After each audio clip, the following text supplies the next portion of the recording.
Welcome to Hurrdat Sports Radio. Wall has it, down to 7, down to 6 to shoot. Here's Gaines, going to go up for 3. About time somebody made a shot. Gaines slaps 5 with Tim Ingles running down the floor and iced the game. Friars dribble out the clock, and it's 72 to 57. What a defensive performance by the Friars.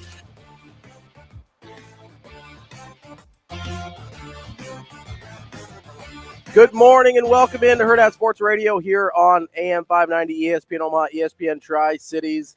We're live from the Hurrdat Sports Bar and Grill, the H&H Chevrolet stage. I'm Ravi Lulla. Andrew Rogers here with me. Man, it's a beautiful morning. It is early Christmas. Early signing day for college football, and we've already got Dylan Raiola in the bag. We got him, ladies and gentlemen. The pen has been put to paper.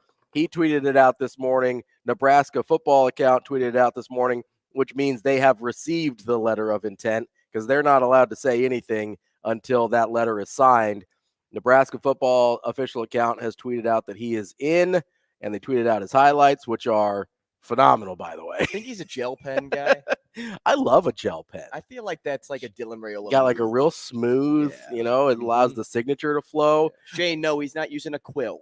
He's a calligrapher, maybe? Yeah, I don't think so. He is in. Dylan Raiola is in. We will have wall-to-wall coverage of National Signing Day. Shout out to our guy RS listening in the Philippines. I had a guy message me the other day, says he listens from Greece every day. That's pretty sweet. That's pretty cool. You know what's awesome about that too? When you can have friends all over the world, normally you have a place to stay if you ever want to visit that part of the world. That's true. We ever need to go see Greece, where we got you. We got it covered. I'll go soon. I would love to check out Greece. I'm more of an Italy guy, but I took. I'll go everywhere. Is there somebody in Italy too? We'll find somebody. Because I took Latin in high school, so I kind of like Italy and the Roman Empire and all that kind of good stuff. But good morning to all of you joining us on the stream. We're on Twitter, YouTube, and Facebook as well. We have a great show for you here today. Coming up in just a few minutes, actually, we're going to talk to Caleb Benning. He is signing with Nebraska this morning as well. From Westside, he obviously two-time state champ. For my money, was the best player in the state all year. If it wasn't him, it was his teammate Anthony Rizak is one of those two guys for sure. He will be signing with Nebraska. He'll be joining us at 7:10. At 7:30, we will get the highest rated prospect from the state, Carter Nelson. We'll be calling him as he signs with Nebraska this morning as well. 7:45, we're going to talk to our guy Steve Wiltfong, the GOAT from 24/7 Sports. We talked to him about a week and a half ago, and all the good things started happening for Nebraska. So we're going to talk to him again, maybe get a little good juju here on signing day. Yeah, all of a sudden, Ryan Wingo is not going to Texas. He is ending up at Nebraska. Did somebody say KJ Bolden? No, we're not expecting any five-star flips today, but there might be a couple little surprises for Nebraska here on signing day. But not necessarily well-kept surprises, but we might have a couple guys as well. We'll talk to Brian Christopherson at 9 o'clock today because he's covering signing day over at Bellevue West. And then we'll also talk to our guy Andy Kendeigh at 8:30 from KETV.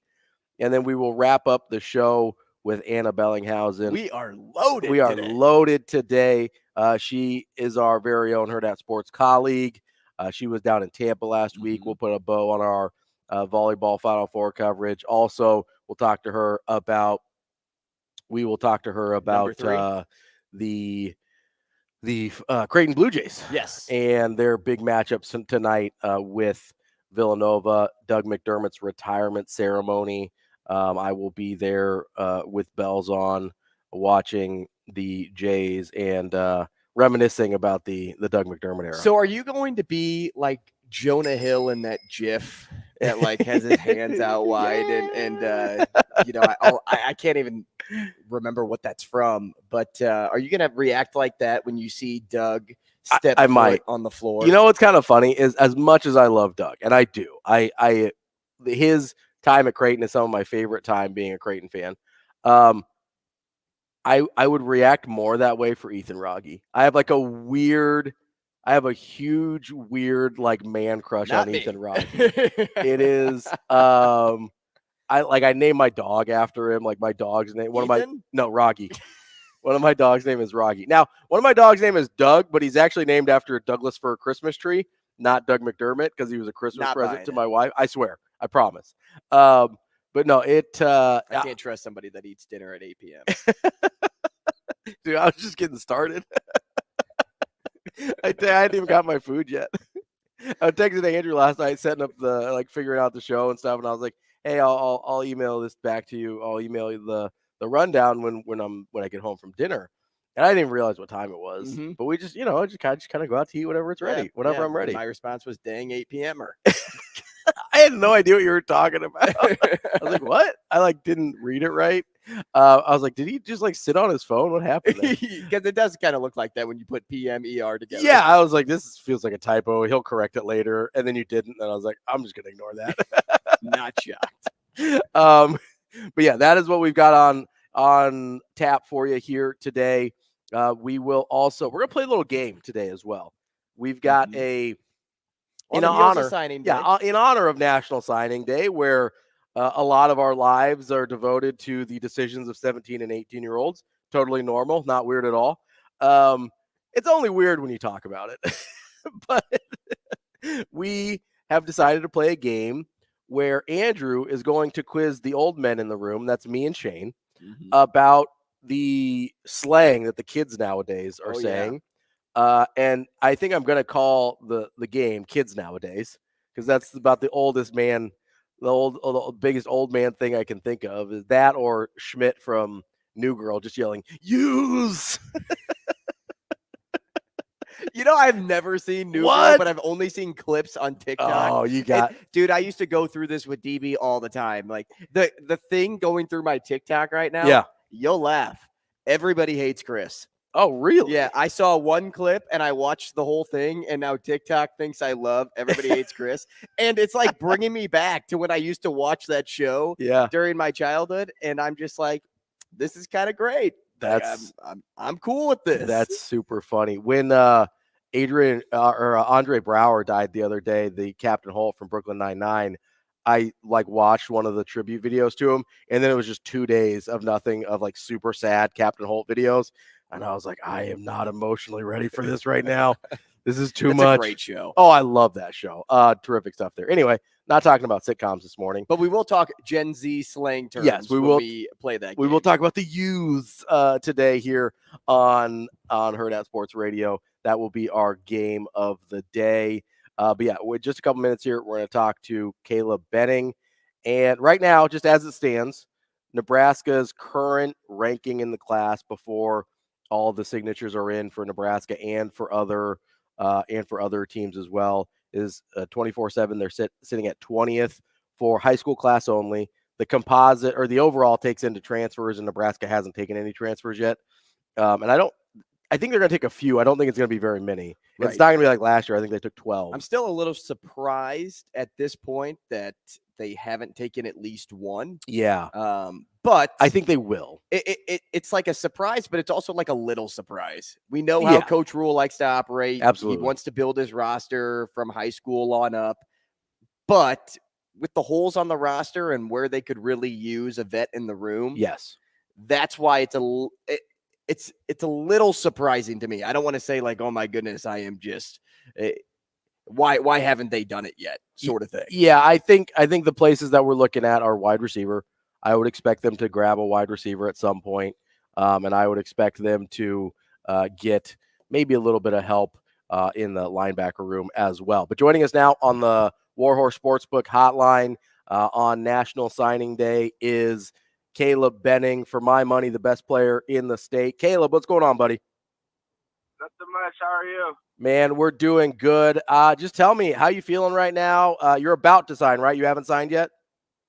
Yes, sir. I'm signing at 7:30. All right. Well, we appreciate you sneaking us in here before that happens. Just as you approach the moment where you're signing and officially ending up with Nebraska, just what are some of the things you're thinking about as you process this moment? Just how long the process took. It was all 4 years. A lot of thinking, a lot of talking, and just happy it's finally signing day and I can put the pen to the paper.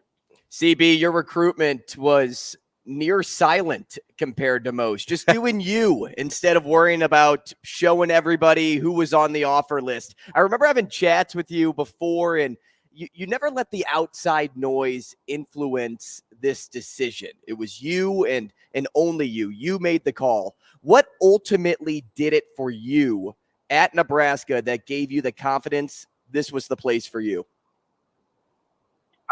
Definitely Coach Rule. Sitting down and meeting with him in January when he got the job. He gave off a great vibe, a very personable guy, a guy I could trust. And then just building the relationships with Coach Cooper, Coach White. I had about an hour and a half sit down with Coach Cooper, and we just got on the same page and really let it be known that we both want each other. It was just a matter of building that relationship, and those guys did a great job with that. Caleb, you mentioned that word trust with Coach Rule. That's something we hear about a lot. What does he do? And I guess, how does he show you that he's trustworthy? Is it just that his actions match up with his words, or how did you get the vibe that you could trust Coach Rule? 100% his actions match up with his words, but just talking to him, you could tell he's very genuine. Like you said, his actions back up his words, and I would bet I'm not the only person to say that they trust Coach Rule with all their heart. So just having those other peers and seeing how the team followed him this year, the coaching staff, everybody rallies around him. It's definitely something I want to be a part of. All right, Caleb, I know you're your own man, but I have to ask, with such deep familial roots in the state of Nebraska, what's it going to mean to you on an emotional level to throw on that Nebraska jersey for the first time? It's gonna mean a lot. I'm playing for my family. Obviously, my dad went there, and so a lot comes with representing your family. But I'm gonna work my tail off to make sure I do the best job possible. All right, Caleb, I got to ask you. You played both ways at Omaha West Side. With I know everybody looks at you as a defensive back. With a 5-star quarterback going into the room, is there any party that's like, hey, maybe I play a little offense too? Maybe. We'll see what the future holds. That would be pretty fun. They at least got to get you back there returning some punts, though. Am I right? I know you like doing that. Has to. Yeah, I love returning. So whatever the team needs, I'm doing.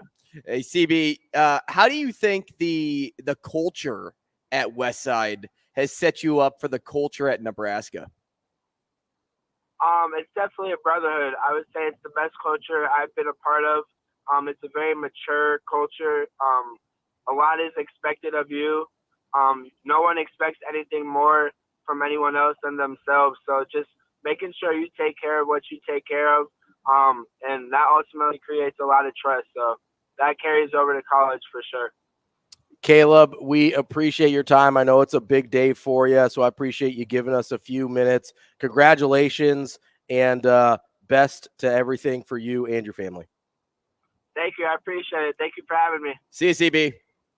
See ya. That is Caleb Benning from Omaha West Side. He will be signing in just about 15 minutes with Nebraska. I called him Caleb, and I'm like, I don't like that. I started with CB because that's what I call him, and then I went to Caleb with my next one, and I go, this sounds weird. I'm going back to the OG term. It's kind of funny because it took me a minute, because when you're around kind of the family and some of his teammates and stuff, everybody calls him Lob. And it's true. The first I don't know, the first couple of times I was like, who are you talking about? And then context clues, I figured it out, and I was like, oh, okay. Yeah, makes sense. Makes sense. But it was I'm not gonna lie, it was real confusing. Well, there's just ways to identify people. Yeah. And once you veer off that path, mm-hmm. kind of makes you feel a little queasy when you say it a different way, because even with my family, okay, so my brother's name is Joseph, called him Joseph forever. I get to high school, everybody calls him Joe. Yeah. So just because I'm around that setting for 8 hours a day, 5 days a week, I start calling him Joe. Then my family starts giving me well, they give me the business for starting to call him Joe. And I'm just like, wait a second here. That's like, not what we call him here. This is his name. Yeah. His name is Joe now. Yeah. It's not Joseph. It's Joe. And that's how I'm sticking with it. And I haven't called him Joseph since. It would be weird for me to go home and say, what up, Joseph? Yeah, that's how, I mean, so my best friend, his name is Eric Buskey, but I always called him Buskey because when we met in high school, there were like 3 Erics in the class that we were in. And so I just started calling him by his last name. And everybody calls him by his last name now. And so either when my mom, I think it was my mom, everybody at some point in like, I think late high school, she goes, "Oh, are you going over to Buskey's house?" And I was like, "Yeah, I'm going over to Eric's." And she's like, "Who's Eric?" And like, she did not realize that Eric and Buskey were the same person. I'll tell you what though, if you were standing, and you yelled my name from a distance around my college buddies and you yelled Andrew, people would be shocked if I reacted. What do they call you? They call me Raj. Oh, okay. Yeah. That makes sense. Yep. They just go with the last name. And if I call out Raj, I'm talking to my brother, but it's it's RAJ. So it's a little different from Big Bang Theory. Basically, yeah.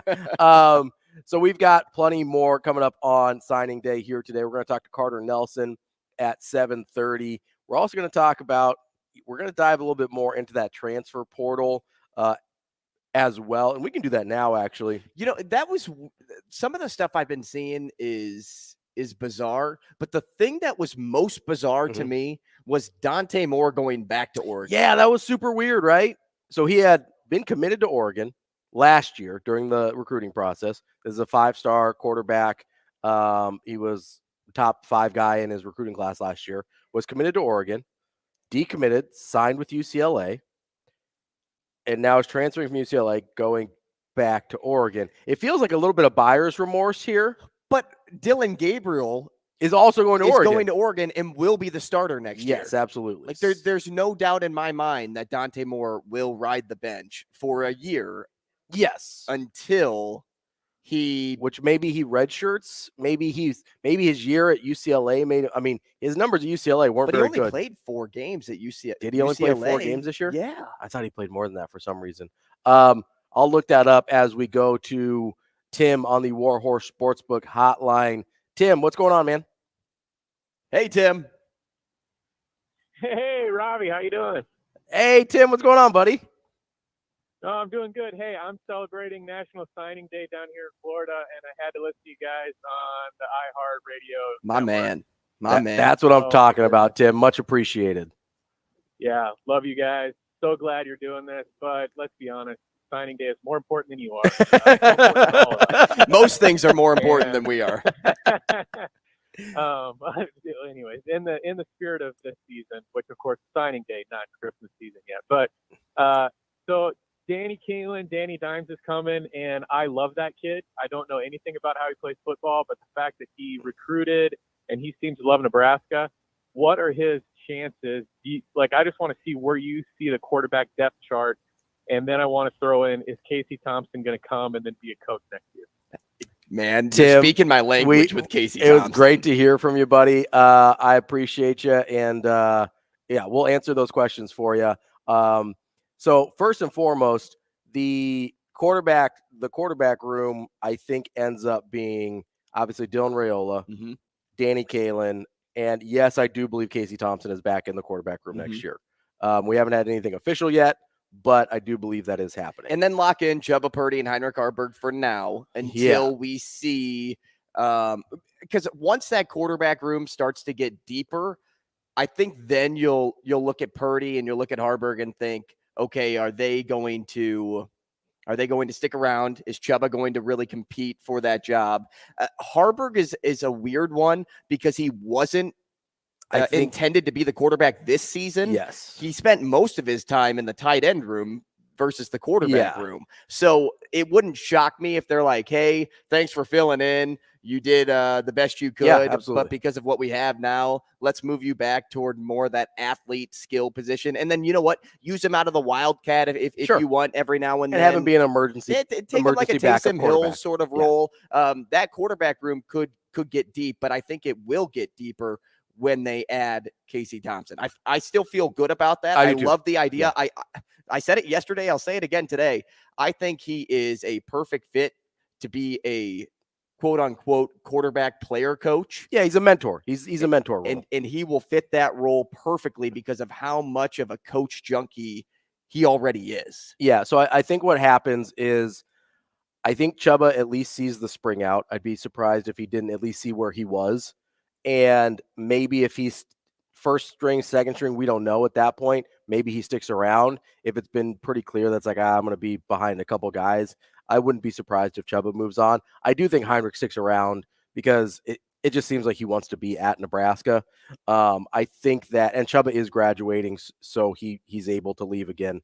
Heinrich, I think, stays as a kind of H-back, tight end, emergency quarterback type role. So it's like, hey, we've got a guy in our back pocket just in case everything hits the fan again this year. Please no. Dear God, please no. But I think it's going to be Dylan. I think Casey Thompson will be your 2. I think Danny Kaelin will redshirt and be your 3rd string quarterback, which that allows him to play 4 games. But I think the goal is for him to redshirt. And then Heinrich Harburg is your emergency guy. I'd be surprised if Chubba's in the room in the fall. If he is, that's great. That's even added depth there. But I think with those 4 guys, you can feel reasonably confident in, because you'll have the number 1 recruit in the country and then 3 guys who have started college football games.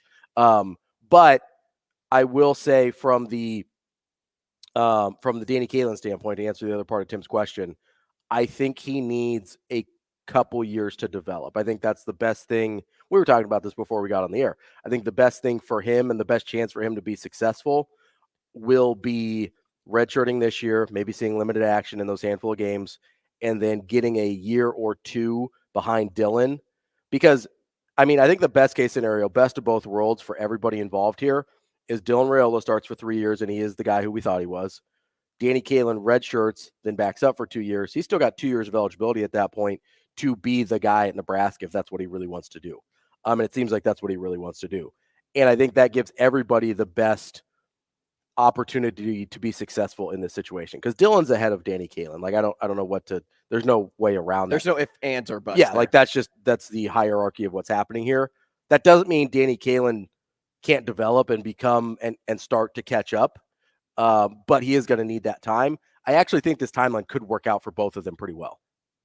What Danny Kaelin should be thinking about right now, to all the D's, man. What Danny should be thinking about right now is how can I develop over the next 2-3 years? Absolutely. Like that is his mindset. Mm-hmm. It's not how can I play next year? It's how can I develop it? If we really want to be realistic about the approach, how can I get better? You can strive to want to be the starter next year. That's fine. But maybe sit back in your seat and think, okay, the way the stars are aligning right now, it doesn't seem overly possible that it's going to be me, mm-hmm. but how can I set myself up in the best position to be that guy in 2-3 years' time? That's what he really should be thinking about right now. Coming up next, he just signed as a Nebraska Cornhusker. Carter Nelson will join us here on Hurrdat Sports Radio, AM 590 ESPN Omaha and ESPN Tri-Cities.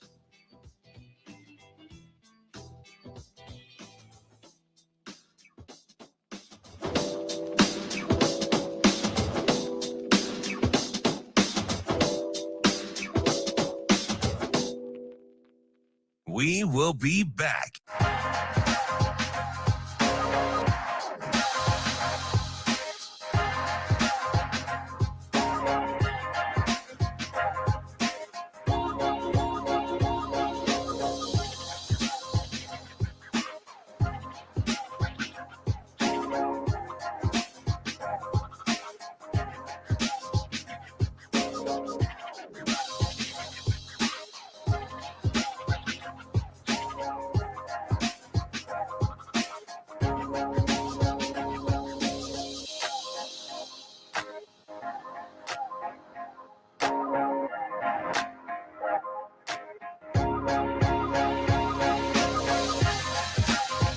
We will be back.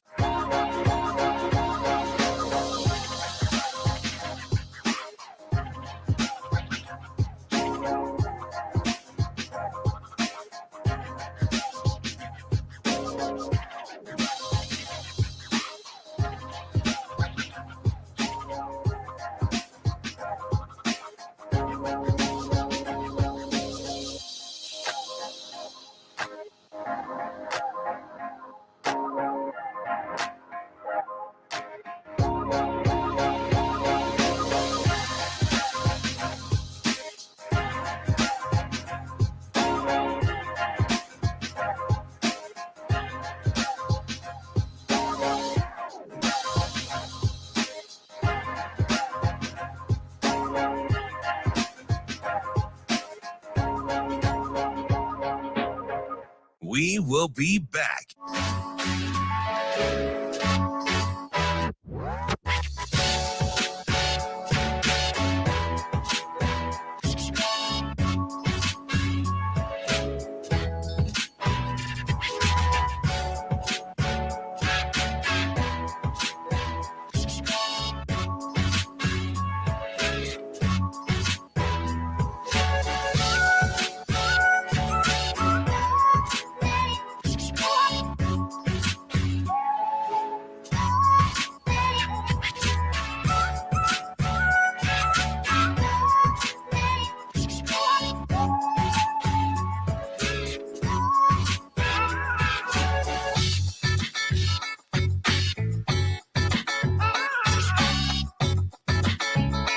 We will be back.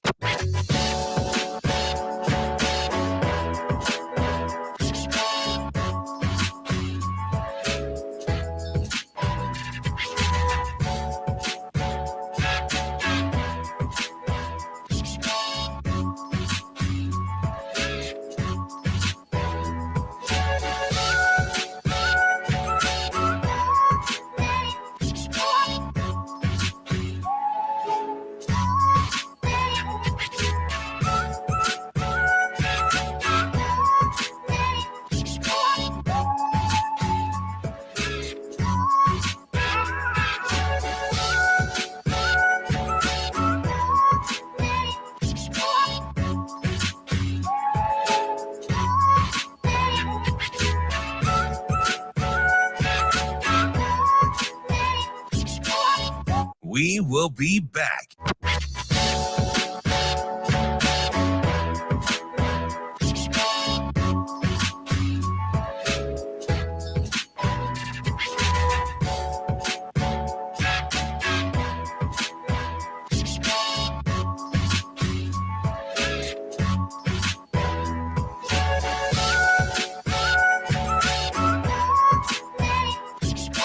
We will be back.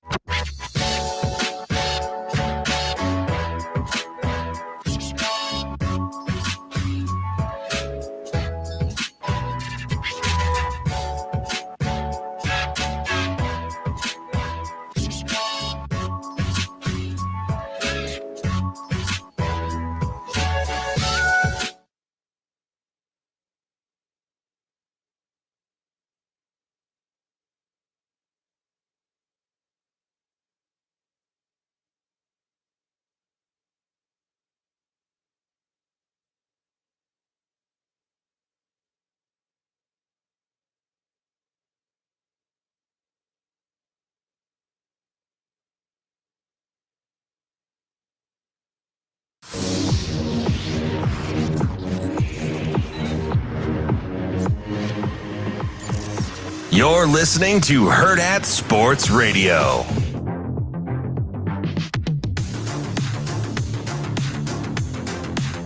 Welcome back to Hurrdat Sports Radio here on AM 590, ESPN Omaha, ESPN Tri-Cities. We are live from the Hurrdat Sports Bar and Grill on the H&H Chevrolet stage. I'm Ravi Lulla. Andrew Rogers here with me. Hello. We have you covered on this National Signing Day, and we are going to talk to our next signee, Carter Nelson, on the Warhorse Sportsbook Hotline. Carter, how are you this morning? I'm doing great. Fantastic. How are you guys? Good, man. Good morning. We are doing well. First and foremost, congratulations. Saw that you just signed your national letter of intent to play for Nebraska. How does it feel to officially be a Cornhusker? It's awesome, and I'm just excited to get down there as soon as possible and get to work with the guys. So. Carter, I've always been curious about this, and you're the best person to ask because you played it. How do you feel the 8-man game is going to translate to playing ball at the next level? The nicest thing about it is I've played plenty of positions through high school, so I'm going to be able to understand what maybe sometimes a quarterback's going to be feeling and stuff like that. So it's definitely been really fun, and I think it'll help me understand the game just a little bit too. Carter, you were a super highly sought-after recruit, not just by Nebraska, but by pretty much every powerhouse intense recruiting program in the country. At the end of the day, what made you want to be a part of what Coach Rule is building here, as opposed to, I mean, having your pick of going to a place like Georgia where they've put out good tight ends, or Notre Dame where they've got a lot of history there as well? What made Nebraska stand out to you? Having the combination of family, and knowing kind of the direction the program is going right now, I'm super confident that we can do great things there, and I'm really excited to do it there. So, Carter, I know throughout this recruiting process that you got pretty close with Danny Kaelin, who is expected to sign today as well. Is that friendship something that recently brewed, or have you guys been connected for a while now? No, I'd say we've been in contact for a couple of years now, because we've both been on recruiting trips. And that's how I met him and all that fun stuff, and that's how I met all the other guys too. So, Carter, what are you most excited about to get started with Nebraska? I'm excited to show people something, not personally, but as a team. I know that Nebraska's been waiting to put something out there for a while, and I think we're going to be able to do it, and that's what I'm excited about. You mentioned, Carter, that Nebraska is headed in the right direction, not only as a program, but even in this recruiting class. You look up and down the list, and you have some good variety, but you also have the number one quarterback in the class come in there as well. What's it going to be like working with Dylan Raiola? Oh, it's going to be awesome. I'm really excited to see how him and Danny complement each other in practice and stuff like that. So I'm super excited to see them work. Carter, you mentioned Danny and Dylan being in the same room. You'll be in the same room, we think, as a tight end as a guy like Thomas Fedoni, who is a super highly rated recruit as well. How much can that competition in your position group make you better? Oh, it's going to make us so much better. That's the biggest thing, is practicing against the best is going to make you the best. And so that's why I'm excited with how good our defense has been playing. I'm excited to be able to play against them, and then I'm really excited to be able to learn from somebody like Thomas, who has a little bit of experience and definitely knows the ropes now. So, Carter, we'll let you go on this and let you go enjoy your day. Take me through your relationship with this coaching staff. What have they meant to you throughout this commitment journey, and how do you see yourself fitting into their vision for the team? Yeah, they've helped me get through a lot of stuff, and we definitely have really, really close bonds and everything. So I'm really excited to be able to get down there, and all their visions and everything are pretty much the same exact thing that I want. And at the end of the day, all we want to do is win. So I'm excited to be able to get down there and work with them. Carter, congratulations. We're excited to have you coming down to Nebraska. Best of luck to you and your family. Thank you. See you, Carter. That's Carter Nelson, the pride of Ainsworth, Nebraska. He is officially in, signed his letter of intent. How about that story, too, last week when Coach Rule and company were down in Ainsworth visiting, and they stopped by the wedding. They crashed a wedding? Yeah, and gave a signed Husker helmet to the groom. I'm assuming the bride, too, but I think the groom was most excited because he was in the photo. Yes, yeah. But I thought that was sweet. That was super funny. That just also goes to show the personality of this staff. Yes, yeah.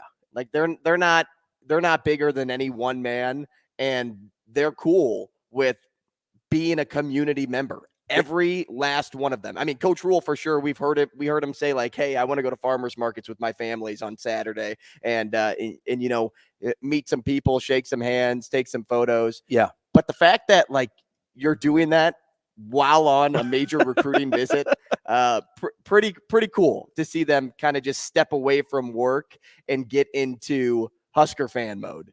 Yeah, well, and we talk a lot about Coach Rule being comfortable in his own skin and being true to himself and stuff like that. There's a lot of college football coaches that would be like, maybe it's not the best time for this or whatever, but he's just who he is. And we heard Caleb talk about that. His actions back up his word, or his words back up. Nope, other way. Actions back up his words. Had it right the first time. And he just is really just genuine to himself.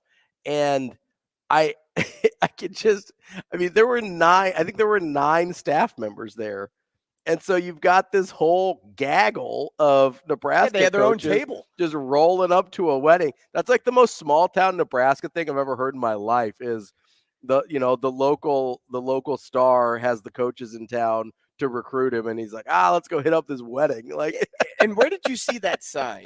Right, like I know that there was probably one event center in Ainsworth, sure, that everybody goes to for this wedding. But was Carter like invited to the wedding, and that's why the coaching staff went to? I need more to this story. This is how I imagine it played out. Right? It's a Hallmark movie? Yes. This girl comes in from the big city, got stranded in Ainsworth. No, the plane didn't want to take off just yet, so the coaching staff was stuck, and they decided to go to this wedding. They had to refuel. No, I imagine they were there to visit Carter, and they were like, "Hey, we got to go to this wedding," and the coaches were just like, "Yeah, let's go." And they were like, "Oh, we didn't mean you, but sure, why not?" I mean, what good Nebraskan in Ainsworth, Nebraska wouldn't be thrilled to have Coach Rule and staff at their wedding, right? I mean, come on. It's pretty cool. It is cool stuff. We love stories like that about Coach Rule, about the staff. And I mean, it seems like a match made in heaven with Nebraska and Carter Nelson as we continue to see the signees roll in on the official Nebraska Twitter page. That's how I'm gauging when they're official, because they're not allowed to say anything until they receive that letter. So we've got Donovan Jones from Omaha North just signed. We mentioned earlier Grant Bricks has signed as well. They're out at our friends Brian Christopherson from Husker 24/7. I believe KETV. We're going to talk to Andy Kendeigh later. They're out at Bellevue West right now for Danny Kalin, Davon Hall, and Isaiah McMorris. They're all signing this morning, I believe at 8, I think 8:30. They're signing to Nebraska, so that'll all of the times kind of get lost. Yeah, in my head throughout the day. Yeah, whether it's early signing or my own schedule, everything gets lost. Yes, so I really don't. I don't remember if it's 8 or 8:30, but they're all sitting at a table about ready to sign right now. So we'll talk with Brian Christopherson later about that as well. But big day for Nebraska, as I mentioned, currently ranked 20th in the poll, the rankings of the 24/7 team rankings for recruitings this year.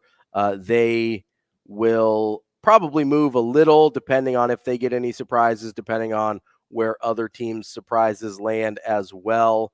So that'll be interesting to see how that all plays out as we go through the day. And I know we're talking to Steve Wiltfong next. I'd be curious because we talked to Shafe yesterday and asked about some surprises that he was kind of, hearing or seeing. And he kind of leaned more to there won't be any major surprises, at least today. But I'd be curious if Steve, whether it's with Nebraska or teams within the Big Ten or nationally, will end up seeing some surprises. Because I know I brought up Wingo's name just kind of as a joke. Yeah.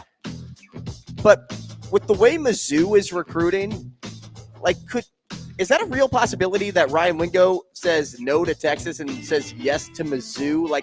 Those are the sort of surprises that I'm curious about. Well, and I mentioned KJ Bolden. People do expect him to flip from Florida State, I think, to Auburn. So, and Nebraska has signed a transfer player this morning as well. We will get to that on the other side. We'll also get to, as you mentioned, Steve Wiltfong from 24/7 Sports. He's the recruiting GOAT. We've got him next here on Hurrdat Sports Radio.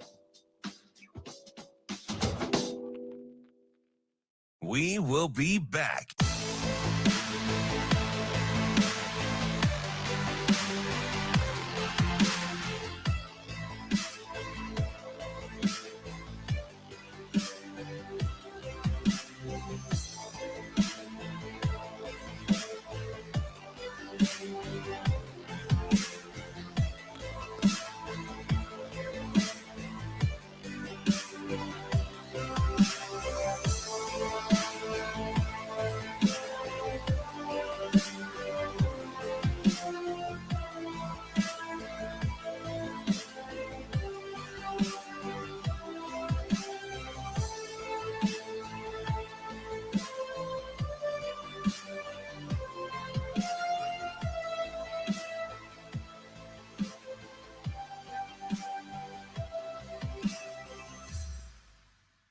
We will be back.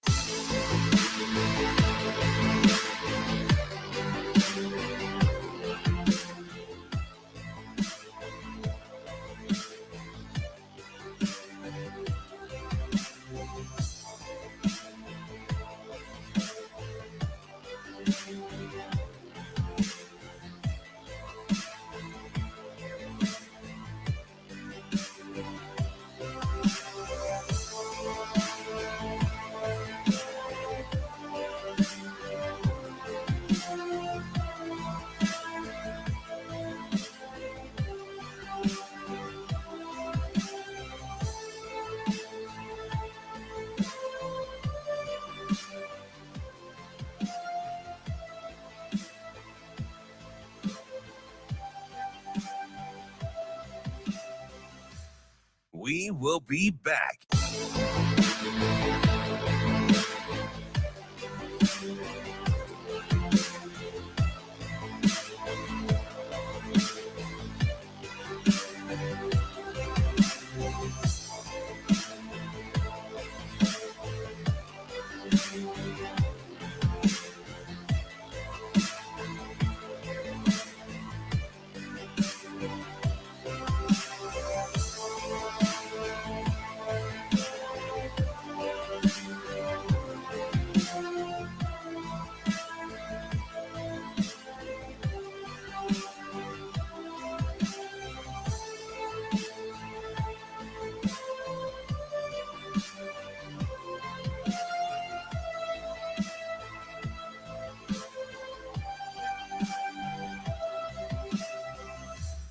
We will be back.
You're listening to Hurrdat Sports Radio.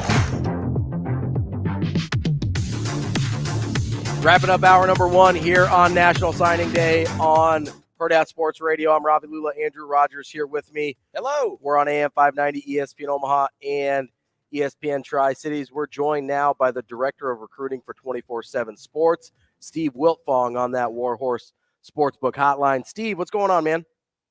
Good morning. How we doing? Really good. Are doing great. You know, I feel like we have to have a little come to Jesus moment here. So you were on with us last Monday, and about 8 hours later, the Dylan Raiola stuff broke. Please tell me you weren't holding out on us, Steve. Well, I obviously, when I put in the crystal ball for Nebraska, that's how I thought it would play out. You know, now it's recruiting, so you're a little guarded when you've been doing this a long time, and try not to speak in definites and absolutes. Things can change on the fly, and Dylan was continuing to maintain communication with Mike Bobo and Coach Van Gorder and the Georgia staff. But when I put that crystal ball prediction in for Nebraska ahead of the official visit, I felt really good that he'd end up being a Husker based on the intel, and that's what happened. Steve, are you really that guarded when you're 91% correct? Well, it's the 9% that haunts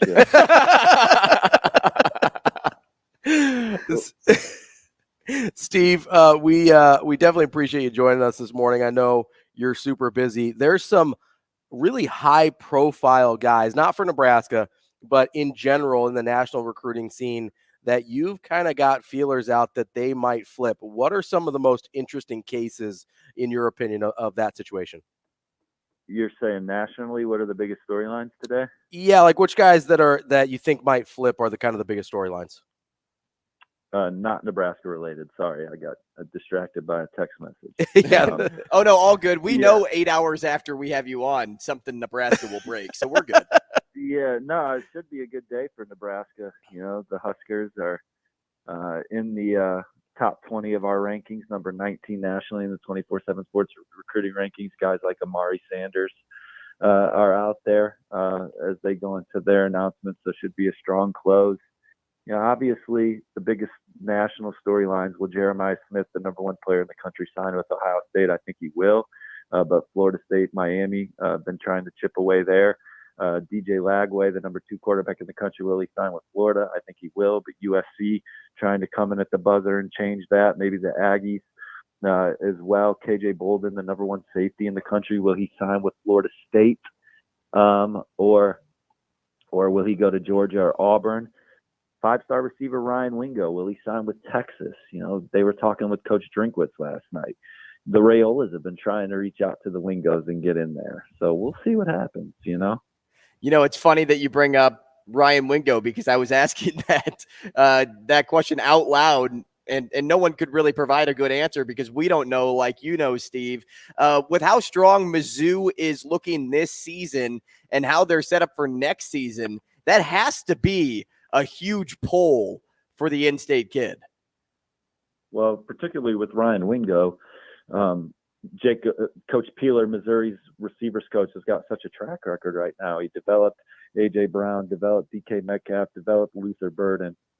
Mizzou's a top 10 team right now. There's just a lot of excitement and energy around that program. There's a lot of investment around that program. So, you know, they're trying at the buzzer to flip him from Texas, but Ryan loves Texas. So we'll see what happens. We're talking with Steve Wiltfong, the director of scouting for 24/7 Sports.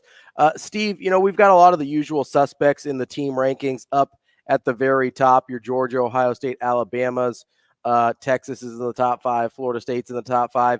Has there been any teams whose efforts, either for the good or the bad, have surprised you at all this year? You know, we used to see Clemson kind of up in that top 5 a lot. They're down at 15 this year. Has anybody's class surprised you at all? Well, I think when you look at the rating, you look at the standings this year, you know, Texas continues to recruit at a national title level, looking for a 3rd straight top 5 class as they move into the SEC. Oklahoma's in the top 10 for a 2nd straight year. Dan Lanning in Oregon, what they've done on the trail and in the portal is special.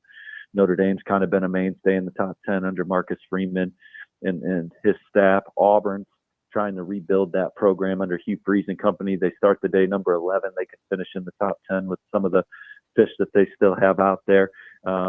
There's a lot of energy around that program as well. Steve, with Evan Stewart now on the market, where do you think the former number 1 prospect ends up?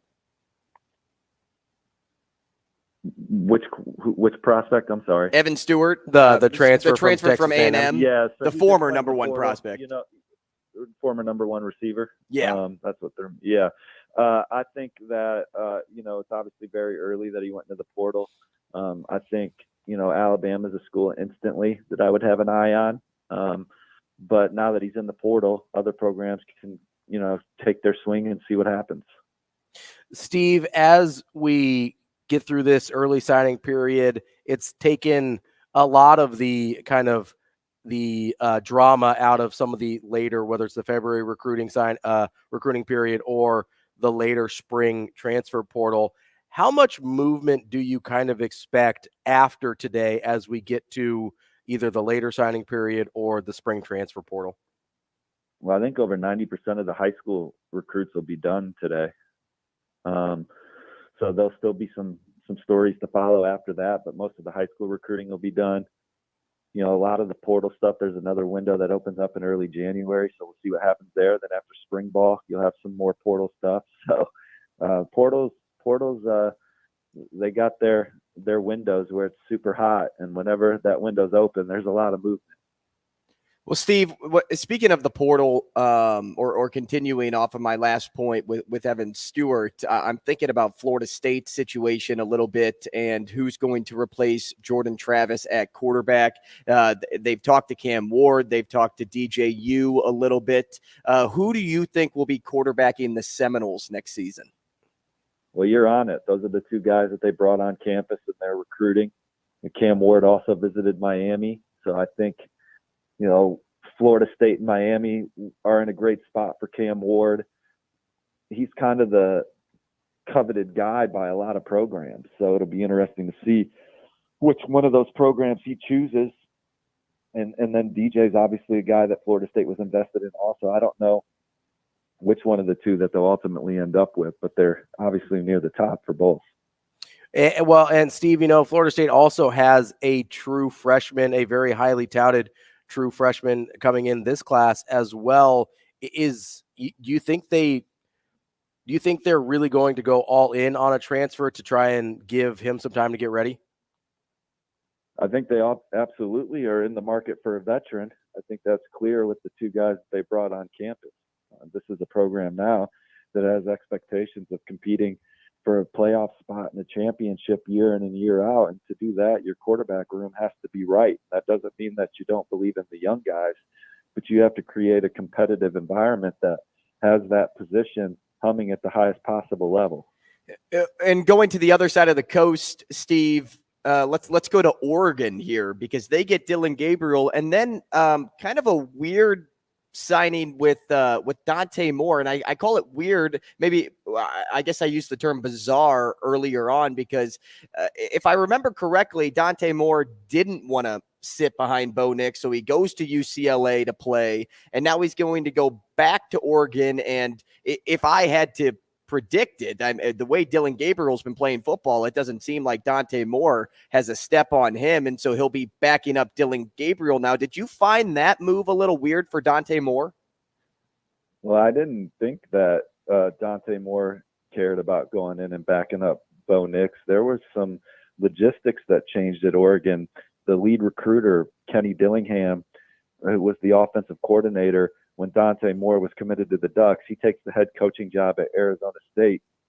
And I think at the end of the process, with a lot of moving parts, at that point, it opened the door for a school like UCLA to come in and make an attractive offer to Dante Moore, which they did. They got it done, and he committed as a freshman and played, but finds his way back in the portal. He's just looking for a place that's going to give him a chance to be the best player he ultimately can be. And Oregon is a place where he'll be surrounded by great players, in his opinion, play for a really good coaching staff inside a good culture, and coming in and being number two behind Dillon Gabriel, knowing that there's a runway to you to lead a program that has a chance to win a national championship moving forward is big. Steve, as we let you go here after this, I just want to. You mentioned Amari Sander earlier. We had heard some things at Nebraska about maybe Vincent Shaver or Larry Tarver as well. Out of those three guys, what would be your guess that Nebraska ends up with? I think all of them. I think they get them all. I think that it's going to be a fun day for Nebraska. I anticipate them getting at least three more commitments. And one of them may have already happened for all I know. Commitments are flying off the shelves right now at 8:54 in the morning. My phone just keeps jingling here, and guys are committing, guys are signing. So it's kind of hard to keep up with all of it. But I have Nebraska predicted to land all three of those guys from South Florida. Steve, got about 30 seconds here. Do you know much about Blyle Hill? I just have heard that Nebraska's in great shape there. Did he already? He did. He came through to Nebraska this morning. Yeah, big portal pickup, a guy that's got some serious traits and upside, and that's what Coach Rule and company. That's their lane. They love finding guys that they can project out. They have all the confidence in the world that they can squeeze every ounce of talent out of you if you fit their culture, and that's the guy that checked all the boxes, and Nebraska fans should be excited. That's Steve Wiltfong, Director of Scouting for 24/7 Sports. Steve, thanks so much for joining us. I know you're busy. Enjoy the rest of a very busy day for you. See you, Steve. That is Steve Wiltfong of 24/7 Sports. Coming up next, we're going to try and translate what some of these kids are saying out on Twitter on National Signing Day. We will have more coverage coming up next on Hurrdat Sports Radio.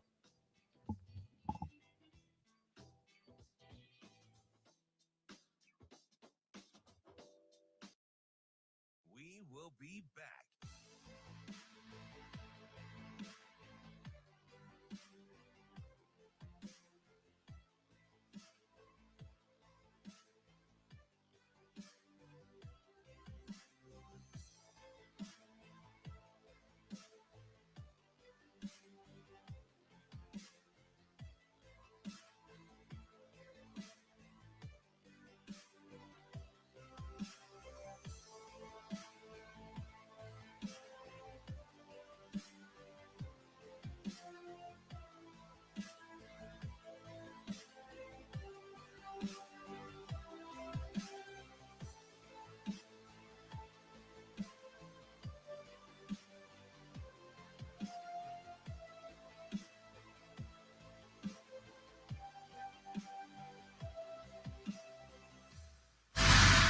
We will be back.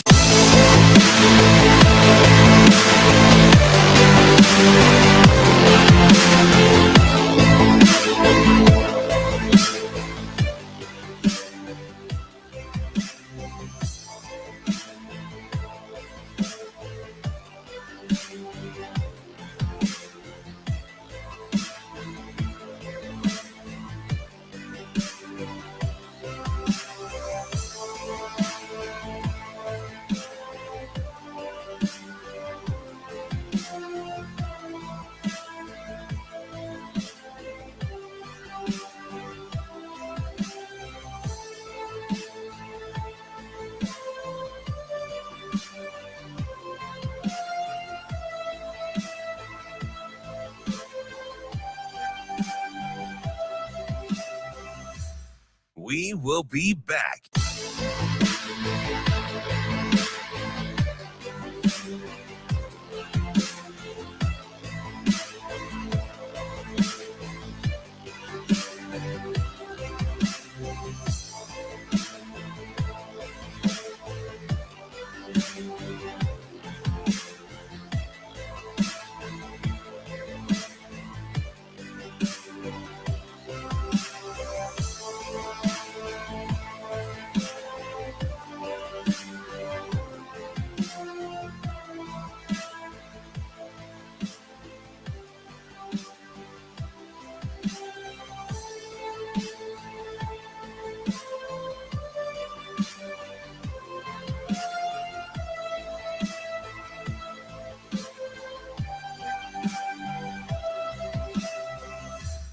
We will be back.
Welcome to Hurrdat Sports Radio. Kicking off hour number 2 here on Hurrdat Sports Radio on AM 590, ESPN Omaha, ESPN Tri-Cities. We're live from the Hurrdat Sports Bar and Grill on the H&H Chevrolet stage. I'm Ravi Lulla. Andrew Rogers here with me. Good morning. We're about to play a little game here with trying to figure out what kids these days are saying. But what Adam Gorney is saying about kids these days, and Adam Gorney is the national recruiting director for Rivals and Yahoo Sports, is that Ryan Wingo is apparently still asleep. The five-star wide receiver. Is that so? Currently committed to Texas. There's apparently, according to Steve Wiltfong, the Rayolas have reached out to Wingo. Missouri apparently in the chase for Wingo as well. And I don't know if he's kidding or not. I don't know what this is, but he says Ryan Wingo is still apparently sleeping, so don't expect any final announcement one way or another anytime soon. Yeah, get your beauty sleep, Ryan Wingo. Yeah, it's for you, man. Important. But I do want to tell you about our friends at Dingman's Collision Center. They've been family owned and operated in Omaha for over 25 years. They've been first place best of Omaha for 18 years running. They've got 4 great metro area locations, and they can work on anything that you've got, anything from a Ford to a Tesla. They've got you covered because they invest in staying up to date with the latest technology in this ever-changing business. The other thing they do is they give back to their community with every car repaired. Go to dingmans.com for more information about their services or about their give back program. That is dingmans.com. We are playing a game here, brought to you by our friends at Dingman's. Andrew, why don't you take it away? So this game has everything to do with what the kids are saying these days. And I don't know how in touch you both are with these slang terms, but I thought it would be fun on a day that is centered around high school kids to play a game that is right in their backyard, right in their wheelhouse, I guess I should say. Right in their sweet spot. Not us, though. Nope. Not you guys. There are even some words that I came across that I'm like, this is going to be kind of tough. I used more of the ones that I know versus all of them out there. Okay. But I have 8 in front of me. We'll go through the 8. I'm going to ask you both to explain what you think it means. Okay. And then we'll move on from there. If we get through all 8 pretty fast, we'll go to the backup list. Okay. That has some more translations of words. Okay. And then it will get a little bit harder, a little bit more difficult. All Side right. note, after I don't want to like sit here and talk about Mizzou all day. Although I do think they could be like a real dark horse to win a title next year even. Okay. They just got the #1 defensive line recruit in the country. Oh, okay. Out of Missouri, out of Lee Summit. So there's that. There they go. Mizzou gets a 5-star. Okay, let's play the game. All right, let's do it. That was just put on my radar. So I had to bring it up. Okay, Shane, you ready to go? Let's do it. You got music for me? You want some music? Well, let me find some game music here. Well, I don't know. I mean, I get I always want music. Okay, let me find something here. Bring it on, Shane. Okay, what about this? Perfect. Beautiful. All right, guys, we'll start off easy. Okay, let's have a little warm-up word here. Okay. Can you tell me what GOAT means? GOAT. Ravi, I'll hold off on you. I want to start with Shane. Let's start easy. No, it's the greatest of all time. What do you think, Ravi? Agree. Okay, that is a term that was coined by the Gen Zers. Okay. But everybody kind of picked up on it because when you talk about LeBron, the GOAT conversation, Tom Brady, the GOAT conversation, like that's where that word kind of began. All right, you guys feel good about that one? Your head is up high. I mean, I'd like to think us millennials coined GOAT before Gen Zers got to it. But, all right. But we're splitting hairs here. I feel good. All right, let's go. All right, let's do it. How about cap? What does cap mean? Cap means lie. What do you like think? You're Shane? telling a falsehood. Cap, as in CAP. CAP. I think you'd want to just cap it, like that's the height of it. You're putting a cap on it. So you're like wrapping something up. Yep, you're wrapping something up. No, it means you're lying. That's what nailed it. So if you're talking to a high school kid, they'll be like, no cap. No cap. Yeah. Like no lie. Yeah. All right, another side note, TK wants me to give credit where credit's due. He was the first to text me that Mizzou was a dark horse. But it's not to say that people couldn't come to that conclusion after what we've been seeing. Yeah, no, they had a great year this year, and obviously their recruiting classes. So there you go. I'll toss some roses to you, my guy. All right. Whatever. You're done. Let's keep going. Where's Mizzou in the team rankings? I'll look it up. You keep going. Yeah. Drip. Ooh, drip is like it's like your outfit. It's like your swagger. What do you think, Shane? I was gonna go with that. That's your swag. That's your. I mean, if you got drip, you're set for the day. It's usually having to do with an outfit, though. It's cool style and it's more of a clothing reference. Yes. So you guys are absolutely right. All right, Shane, we'll start with you. What does bet mean? I mean, the standard. I mean, if you went with the, I mean, you'd be going over to the war horse to throw down some money. So I'm just gonna go with that because that's the easy layup right there. Did I miss it? I don't know. Robbie, what does bet mean? So bet is like, how do I put this into words? It's almost like prove it. It's like when somebody says, when somebody tells you something, you're like bet, like show me, like do it. No, bet is actually yes. Okay. Bet means yes. Well, that's not. Okay. So if somebody's like, hey, Ravi, we're going to B-Dubs for lunch, or we're going to Hurrdat Sports Bar and Grill for lunch. Yeah. Oh, Ravi, we're having this meeting at the office today. You would say bet. I would say cap. I don't go to meetings at the office. Okay. Everybody knows that about me. All right. What if I were to say I'm weak? I'd say you haven't been in the weight room. I don't know. I got nothing on Shane? that one. You're emotional. You're having some inner feelings. You're. Oh, wait, hold on. I think I got it. It means weak. you think something's really funny. You're like laughing so hard that you're weak. That is correct. Yes. I'm weak is you are hysterically laughing. I was like, hold on. I got to remember to my conversations with people that are younger than I am. Nailed it. What if I were to say bussin'? Shane, what do you think? Yeah, Shane, bussin'. you go first. You're on the move. Your day is full. You're hanging out with Will Compton. It is not literally. We aren't taking these words for their literal meaning, Shane. Bussin', I think I've got this. Think outside the box. What does bussin' mean? I'm not sure, but I think I've got this. I've only heard it in reference to like food in particular, but it's like it's really, really good. Like that is like either like top notch or delicious. Like, oh, that's bussin'. Man, Ravi, you are on one today. Bussin' means you're talking about something delicious. Let's go. Like, yes, like that food is bussin'. Yes. Does that make sense, Shane? Yeah. What do you think? Yeah. That's bussin'. No way. So I think a lot of this, I got to give credit to my wife here. She works, her assistant at where she's a pastry chef. Okay. Is like 22 or 23 years old. And so I think my wife picks up on a lot of lingo from her and brings it home. I think that's why I knew bussin'. Was because she started saying bussin' one day. I was like, what are you talking about? Got it. Okay. What do we got? What do we got next? Next one on the list.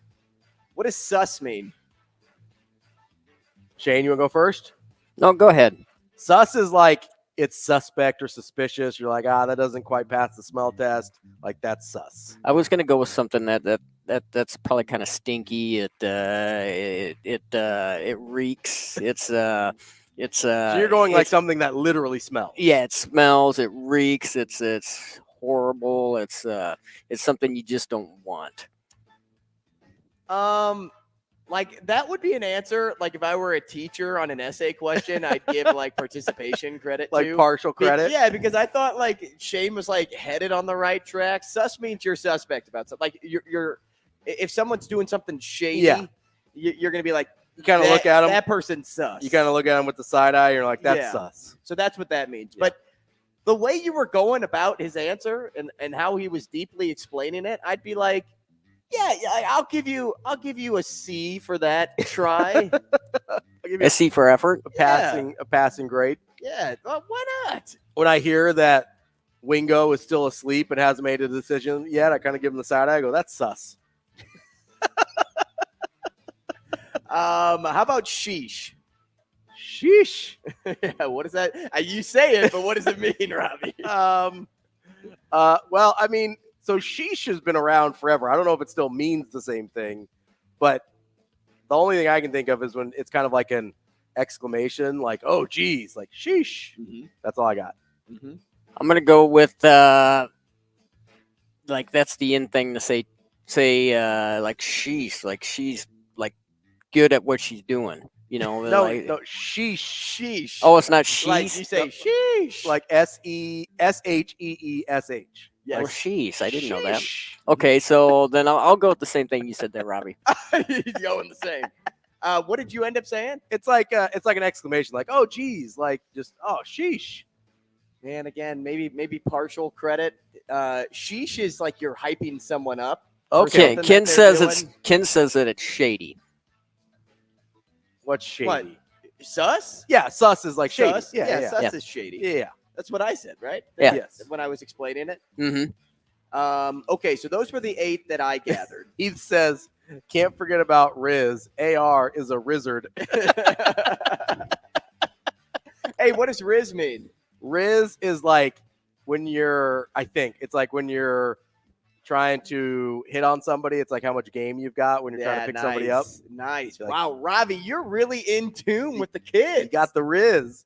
Man, it's like your style, your charm. And you say kids are a tough hang. Your ability to attract. Kids are a tough hang. I'm just on the internet too much. A romantic partner. Yeah, it's like your game. You're like spitting game. That's what we used to say. Spitting game. Heath, my man. My man. Okay, this one's kind of a weird one, and I'd be curious if you guys can pull this off. All right, let's do it. What does glow up mean? Oh, I know what glow up is. Really? I think so. Okay. Shane, you want to start? So it's like a blow up. You like somebody getting mad, somebody getting angry, somebody just somebody just going off the handle. Okay, Ravi? No, glow up is like when you have, it's almost like a makeover kind of, but it's sort of like a more long-term thing where it's like, hey, like this was me when I was like 13. Now I'm 23. Look at my glow up. Look how much better I look now. Oh, so you're putting the glow on, you're putting the sparkles on, you're putting it's your glow up. Man, this dude is on fire. Listen. Glow up. I'm going to read the exact definition that it says here. Think of this term as a way of describing how someone improved from where they used to be. See? Unbelievable. Nailed it. That is unreal. Jeez. What about Stan? So Stan is like when you're if you pull this out of your cap. No cap. No cap. No, Stan is like when you are a fan of something. Like if you're a Travis Kelce and Taylor Swift, you're a fan of their relationship, then you stan for T Swift and Kelce. Shane? When you stand, you're kind of standing in for somebody. Yep, that's not it. It is what Ravi said. You're supporting something, or someone. Well, that's what I'm saying. You're standing in. You're standing up. You're standing in. Shane, that's exactly what I. That's Shane, I have one just for you. That's what I said. Were you not listening? Now you said it all, Shane. Shane, sheesh. Shane, you're capping. All right, this one's for Shane only. Okay, Shane, what does understood the assignment mean? What does that mean? Exactly what it means. You understood what you were told to do. You understood what you needed to do, what you needed to get done. You got it done. Way to go, Shane. All right, you're there. You're kind of there. All right, what about T? Ooh, I know the T. Shane, what about T? Do you want to try first? You tee it up. TEA. What is TEA? Like the drink. Like the stuff Ted Lasso hates. Believe. So that's probably the new purple drink. It's the new purple drink. Is that what they call it? Do you they call it tea? You know what that is? Do you only know what purple drink is because of Jamarcus Russell? Yes. Is that what they call? Is that what they call the new drink these days? No. They don't call it tea. I'm going to get my tea on. Nope. Nope. Tea is like Robbie? Gossip. It's like the scoop. Yeah, tea is like the hot like goss. You're spilling the tea. You're spilling gossip. It's the hot goss. It's rumors. You feel like you're learning something today? I feel like I'm learning something. I feel like kids are probably not so much of a tough hang after this. Shane, you are a big yikes. What does that mean? Yikes is like cringe, right? It's like you're like something that's like, I don't know. That's cringe. Yeah, it's a way of saying something is bad. Yeah. Big yikes. Big yikes. That's how I feel like. Well, that's Shane, not nice. Shane is going with this today. Is it like purple drink? That killed me. Golly. Do we have any more? Well, I do, but I have to like read what it means on words I don't know to make sure that I'm not saying anything derogatory. Yeah, to make sure it's like internet or like radio appropriate and not going to get you canceled. I think this one's okay. What does dank mean? Ooh, dank just means like cool, doesn't it? I would say it's just the opposite. That's dank. I mean, you don't want any of that. You want to stay away from dank. I mean, that's like the low end of whatever it is that you're on. So it says it doesn't have a typical definition. Fair. But it's typically used in meme culture to refer to a hard-hitting meme. Yeah, like that's a dank meme. Never heard that one. I've heard that one, not in that context, and not in a context that I'm willing to share. Well, there's another one on here that I'm skipping over because I know the context of it, and I'm not going to share it. All right, let's do one more. One more. Oh yeah, man. Let's find your top one. Okay, here. Here I have a teacher cheat sheet here. Okay, let's do it. What do we have? I'm excited. I feel like I'm crushing this game. You are. I'm hip with what the youths are saying, Andrew. I want to get one to like. You trying to stump me? Yeah. Oh. I gotta find a way to stump you. Okay, I don't know why I like that, but all right. Okay, how about catch a fade or catch these hands? So like catch a fade or catch these hands means like you're gonna get beat up. Like you're trying to catch these hands. It's like when you say something kind of like out of pocket, and you're like, oh, you better be careful. You're gonna catch these hands. I would say no. You're wrong on that. Yeah, Shane, you tell him. Catch a fade, you're probably going to give him a high five. It's like a little bit of a dab right there. It was more Ravi's definition. It's to get punched or knocked out. Yeah, that was pretty good. It's like catching these hands. See, like this is crazy, right? Did you study? No, I did not study. Man, I think I'm just a lot cooler than people realize. This one is and hear me out, people. All right, it's S.H. Liddy. Okay, so Schlitty. Okay, I emphasize the L there. Okay, what does that mean? So I don't know this one. Contextually and how it sounds, I'm gonna assume it means to get intoxicated. Okay, Shane. Repeat it again. No, don't repeat it again. S.H. Liddy. Yeah. I'd say it all as one word, but don't actually say it because it just sounds too close. Okay, I will go with the intox. You know, you have too much tea and you're a little bit intoxicated. No, it's not tea. That's not, it's not purple drink either. Maybe purple drink would get you S.H. Liddy, but no, not in this definition. Okay, fair. It means you're having a good time. I mean, maybe. Yeah. I guess if you're intoxicated, you're having a good time. Maybe, sometimes. Depends. All right. That is our Dingman's game, as the kids say, or something kids like these days. S.H. Liddy. Was S.H. Liddy. I'm going to be honest with you. That's the name of the podcast today. S.H. Liddy. I freaking crushed that game. I might be the best Gen Z slanger of all time. That's all I'm saying. I'm going to get my purple drink on. We are mostly just making fun of Shane. That's what Thomas said on the YouTube channel. Yeah, pretty much. I knew Shane probably would struggle with this game, which is why it's entertaining. Yeah, I was actually completely and utterly shocked that Ravi took this home with like a 94% average. Listen, people don't realize how cool I am. You have a higher average than Steve Wiltfong does. So since we're at a bar right now, you're saying there's no tea over there on the other side at all? Nope. No, there is no tea. There's nothing over there that the kids. They might have iced tea. There's nothing over there that the kids would call tea.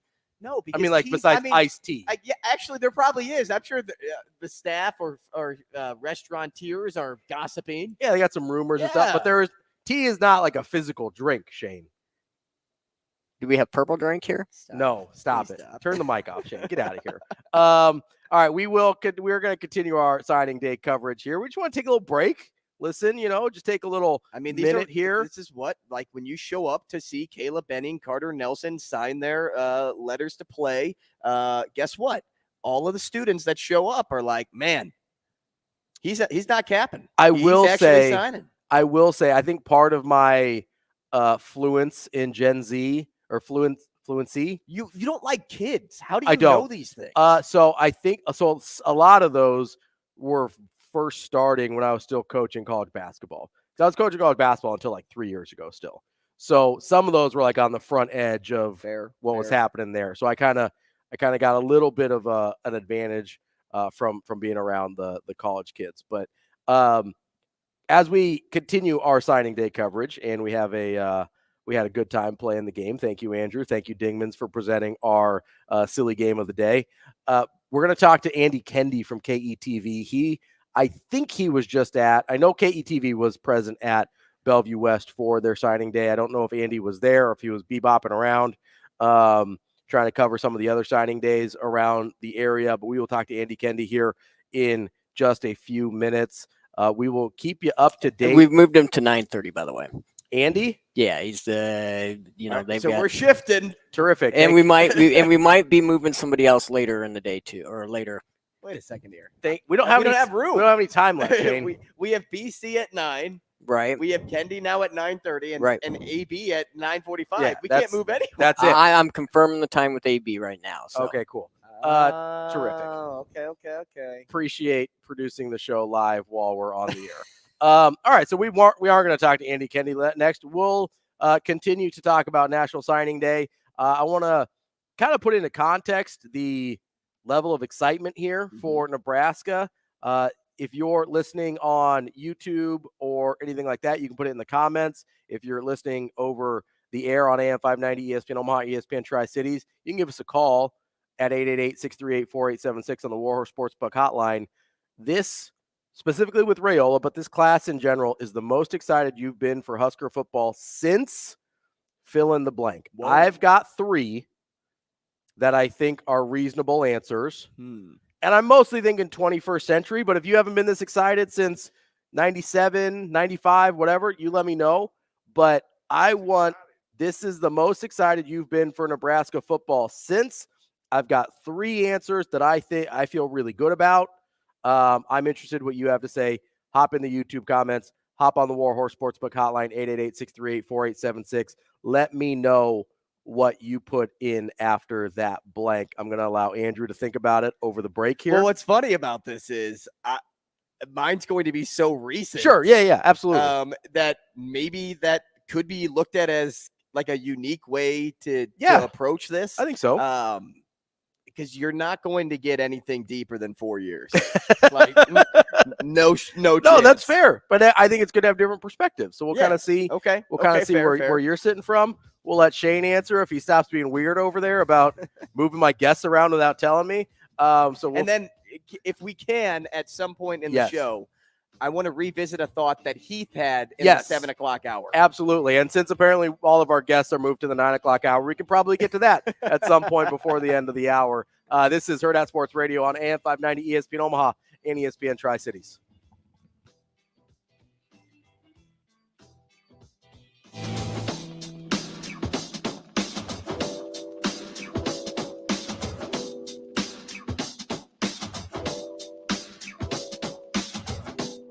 We will be back.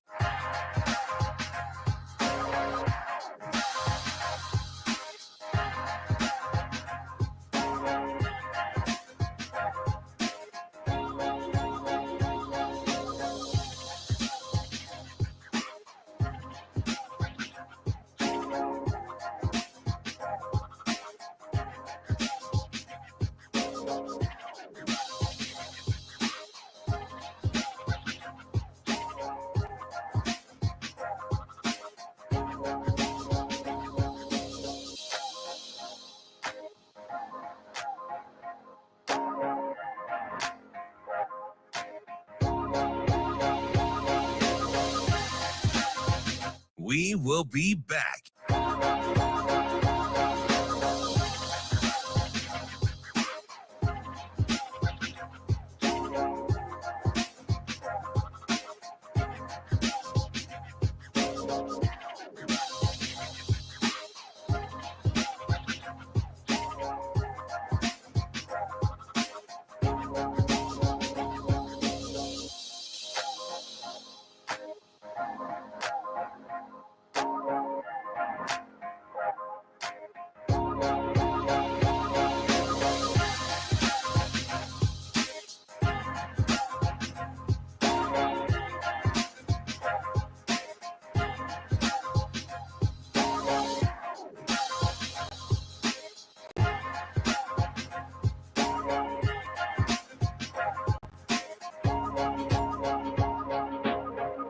We will be back.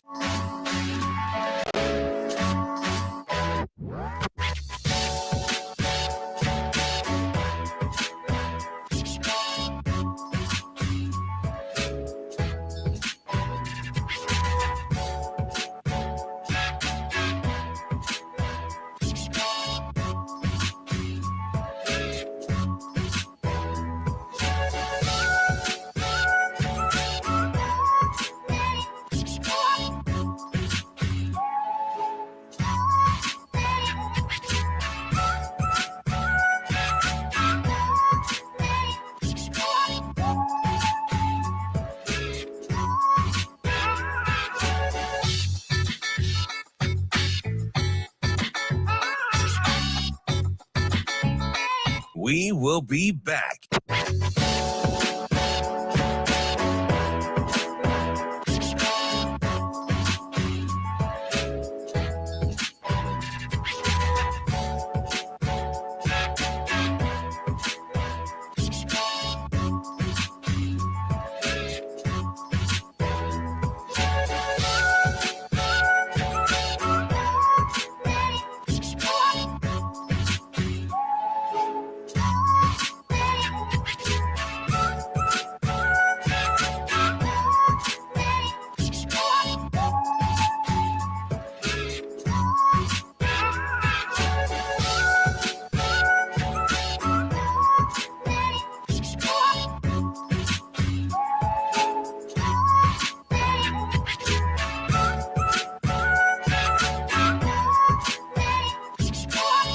We will be back.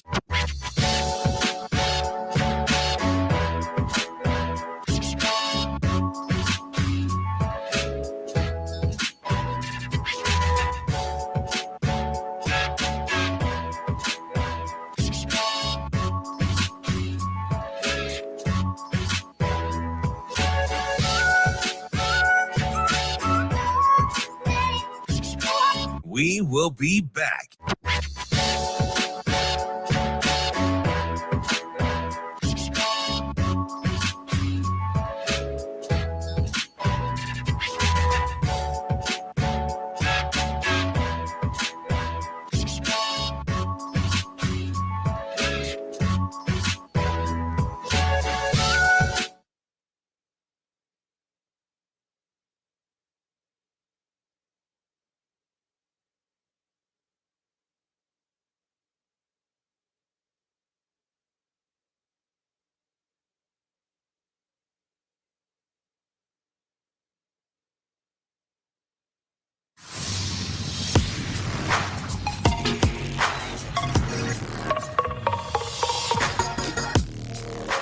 You're listening to Hurrdat Sports Radio.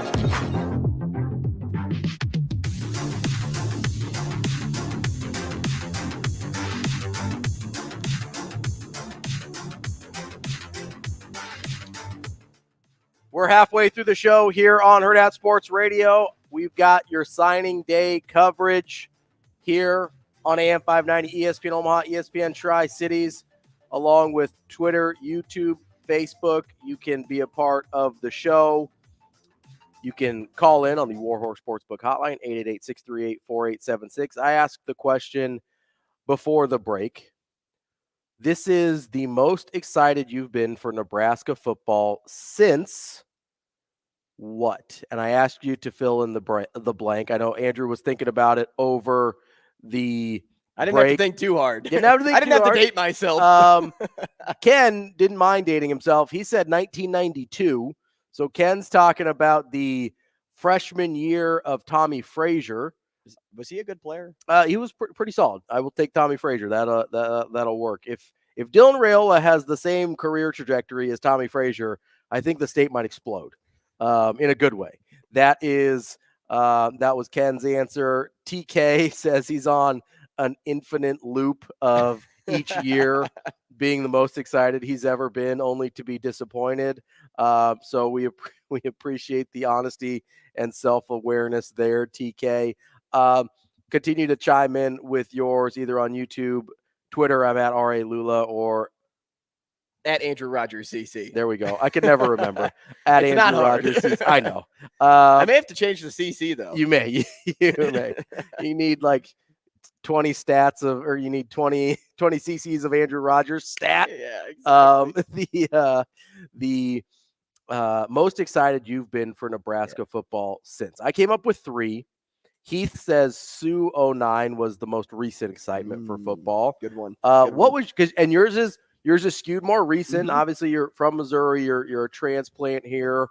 You've really embedded yourself here, but your Rolodex of Nebraska football in terms of being here is a little bit shorter. So I'm interested to see from your standpoint what have been the exciting moments in recent history without the burden and baggage of having it been weighed down by our past. So I'll start with the most recent thing, and that was the hiring of Coach Rule. Yeah, absolutely. Big one. So that for me is number 1 on this list as the most recent, the most recent example of excitement for me. I remember this was, last summer, and 2 summers ago when they were really starting to talk a little bit more and more about like who could be the next coach. Because this was when Scott Frost was kind of teeter-tottering with he could stay the coach, he could get fired. And so options were coming out. And then as August started to roll, September started to roll, October, you started seeing, okay, Scott Frost is not going to be there.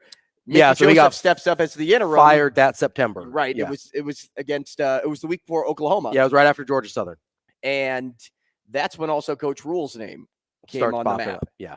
Because And he was in a little hot water at Carolina. Hadn't been fired yet, but once he got fired, I had said, this is him. He's the guy. He's the option for this university. He is the person Nebraska needs to bring in to really change the face of the program. And I sat with that answer. Yeah. Even when Lane Kiffin, Dave Aranda, and Lance others, Leipold at some point was named. Luke Fickell's name got out there. I think was circling too at the time. All of these names were options for Nebraska to reach out to. I still rested on Coach Rule's the guy. Why? Because of Temple, because of Baylor, because he made his way to the NFL and realized it wasn't for him. Don't forget about Urban Meyer was in the Urban Meyer was in the mix. Urban Meyer was actually the person I thought first. Yeah.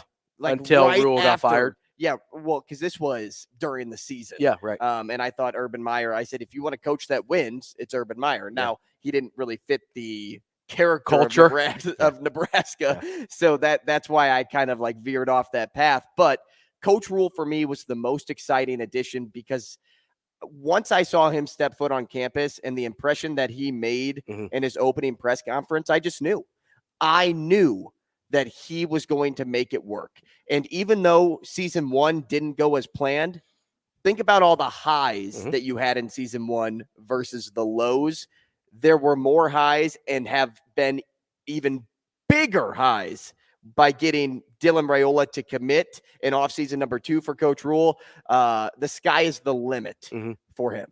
Yeah, so I think that's a really interesting answer because if not for one of the items on my list, I think last year with Coach Rule would have been way higher on everybody else's list as well. A lot of us came in, a lot of people from Nebraska fans, whatever, came into the Coach Rule hire with the baggage of the Scott Frost hire, right? Because Scott Frost was supposed to be the savior. He was supposed to be that guy. And so one of the items on my list was not year 1, which was super exciting, but year 2 under Scott Frost, where going into year 2, not once year 2 started, but going into year 2, you had Nebraska won 4 of their last 6 games, almost beat Ohio State down the stretch in year 1. They had Adrian Martinez, who was, I believe, 3rd in Heisman odds going into that season. 3rd, ahead of guys like Jalen Hurts, by the way, who was awesome that year at Oklahoma. You had Nebraska had all of these expectations. You were coming off of a really great true freshman season from Mo Washington, who his career ended up ending because of legal issues back in California, right? This was the year 2, before year 2 of Scott Frost was it's hard to describe the hype now that it's gone and passed, and we saw how the Frost thing ended up playing out. But the way year 1 ended and the way people looked at guys like Adrian Martinez. And at that point, we don't know that Scott Frost isn't going to get it done yet. And so you assume it's going to get done the way the coaches were talking about the team. That to me is so high on the list, because at that moment, even though they'd been 4-8 the year before, it felt like, oh, this is about to happen. This is about to pop. And that is, in recent memory, I think the most excited people have been.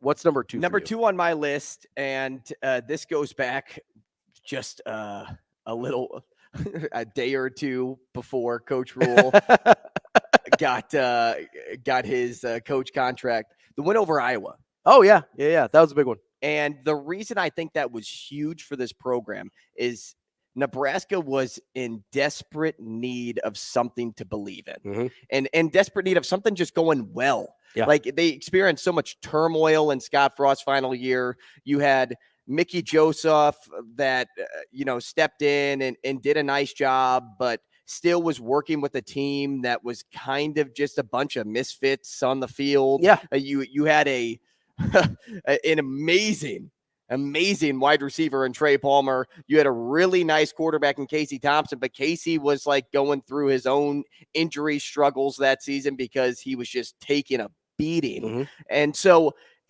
that sort of win, though, really set up that team going into the following year, which ended up being Coach Rule's first year. And I remember when Coach Rule first got here, he thought a lot like me in the sense of it wasn't going to be a slow burn in year one, because they kind of had that after Scott Frost got fired. Like, that was the so-called slow burn. And then when they put out the flame against Iowa, it was like, no, this team has confidence again. This team has a true belief structure. And so that win was so big that, Iowa, what did Iowa end up that year? Last year, 8-4, 8-5. And Iowa would have gone to the Big Ten title game if not for that loss, correct? I believe so, yes. They needed it. And that win for Nebraska showed the team that they could beat anybody on any given night. Yep. Even when your team is so far down in the dumps that you feel like you can't pull yourself out, that team did it. That team won the Heroes Trophy, and that team, started instant progress for when Coach Rule got here. So that's why I date myself just 2 more days, because I think that win was so crucial for the confidence moving forward. So the next one for me, and I'm going back in chronological order, basically, and TK brought this one up as well, was 2010 Taylor Martinez with that, especially like that, the first few games of the season. I think it was Kansas State on a Thursday night, where this guy is just running roughshod over a pretty good Kansas State team on national television. And everybody's just like, what the heck is going on? This guy's just busting off 70-yard runs. And you're like, is this guy going to win the Heisman? He was a Heisman hopeful after that game. And everybody's just looking around like, what's happening right now? It was an incredibly fun moment. It didn't last very long, but an incredibly fun moment to be a Husker fan. We can hit our number 3s right when we come back from the break. We'll wrap up our number 2 as well. We will continue our signing day coverage here on Hurrdat Sports Radio.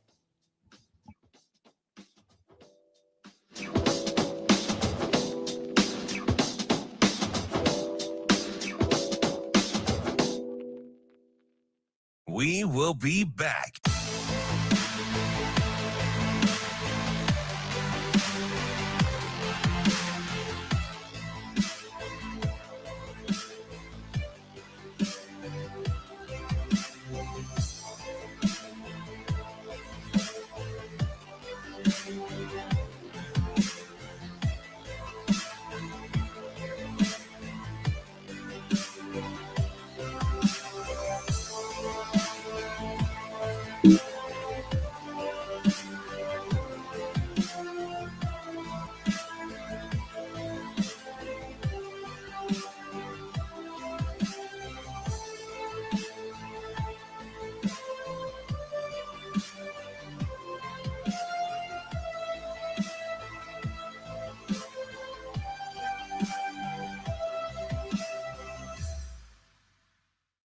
will be back.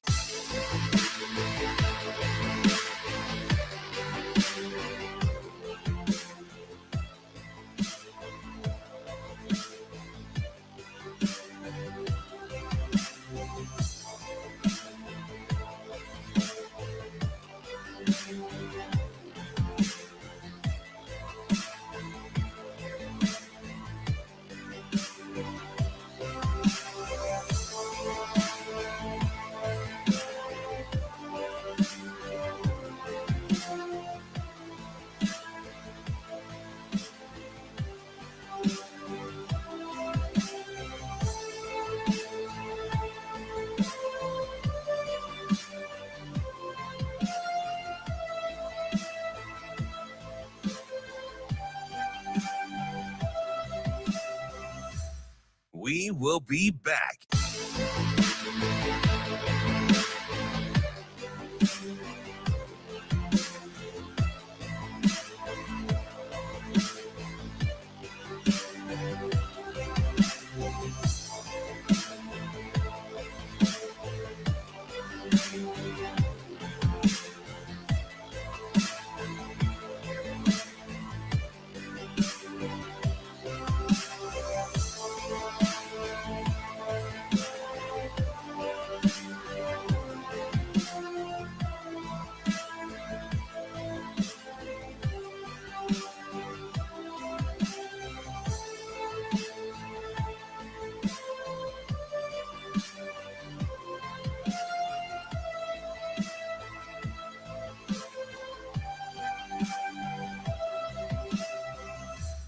We will be back.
You're listening to Hurrdat Sports Radio.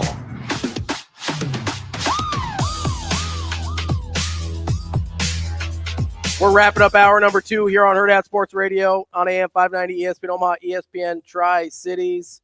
I'm Ravi Lulla, Andrew Rogers here with me.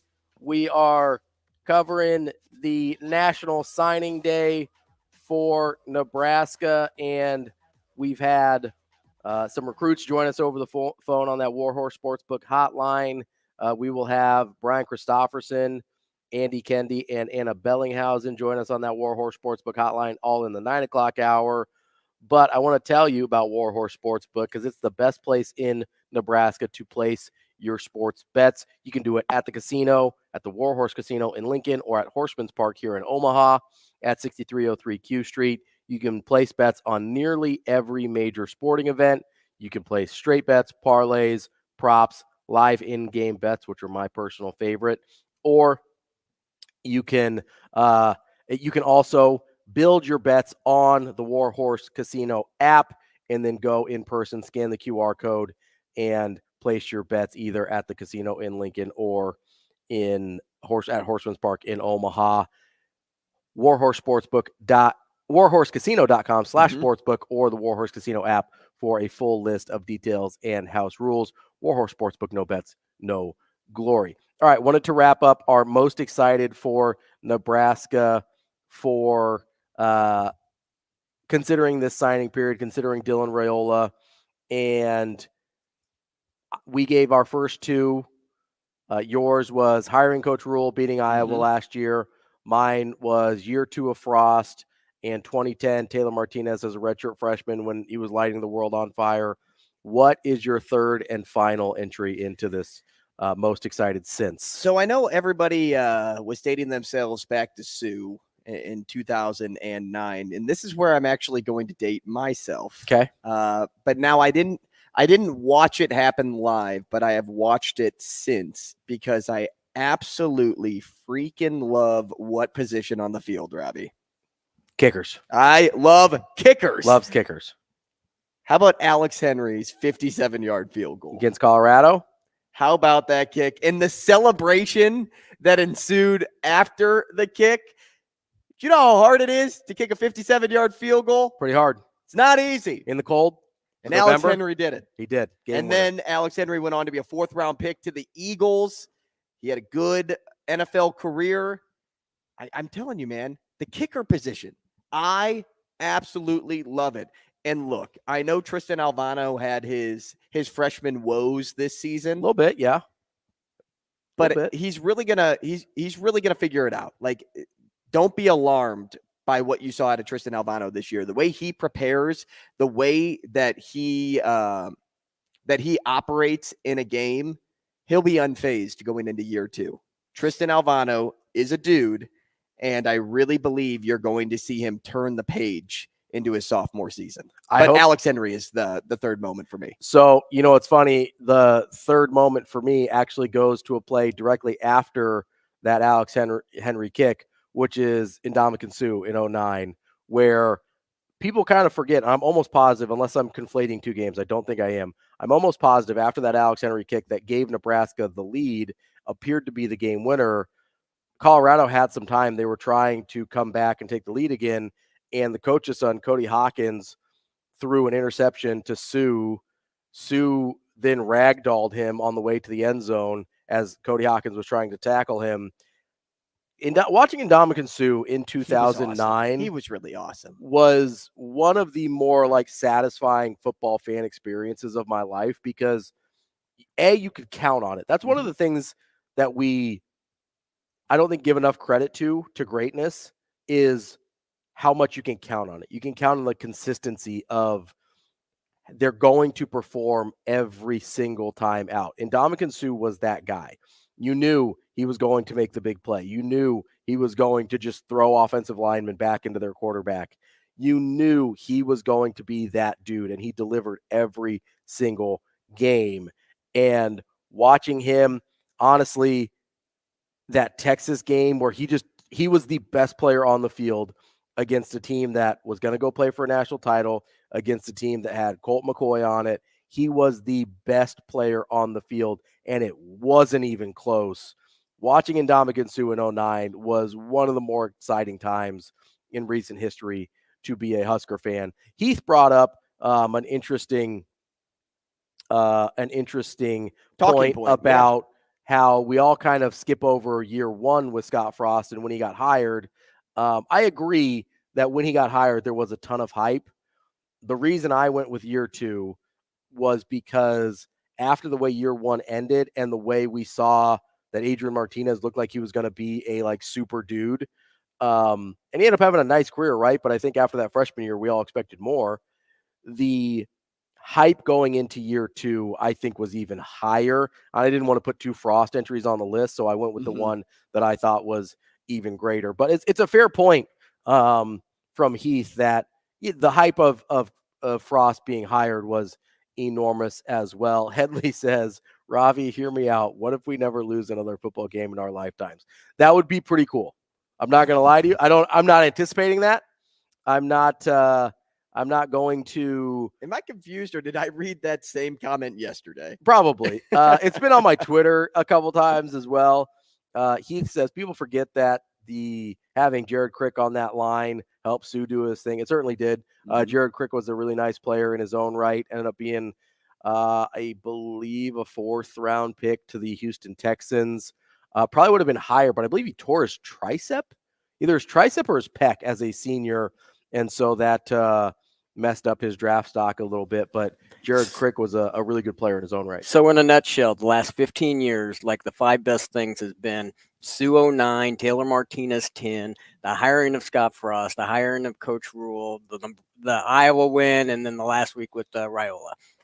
Well, yeah, you missed Alex Henry's kick, Shane. Yeah, come on, don't man. be disrespectful. So there's like the 7 best things in the last 15 years. Don't be disrespectful. Crick was a 4th round pick. I just checking for my own edification there. But but that kind of is the point of what I want to talk about there, Shane, is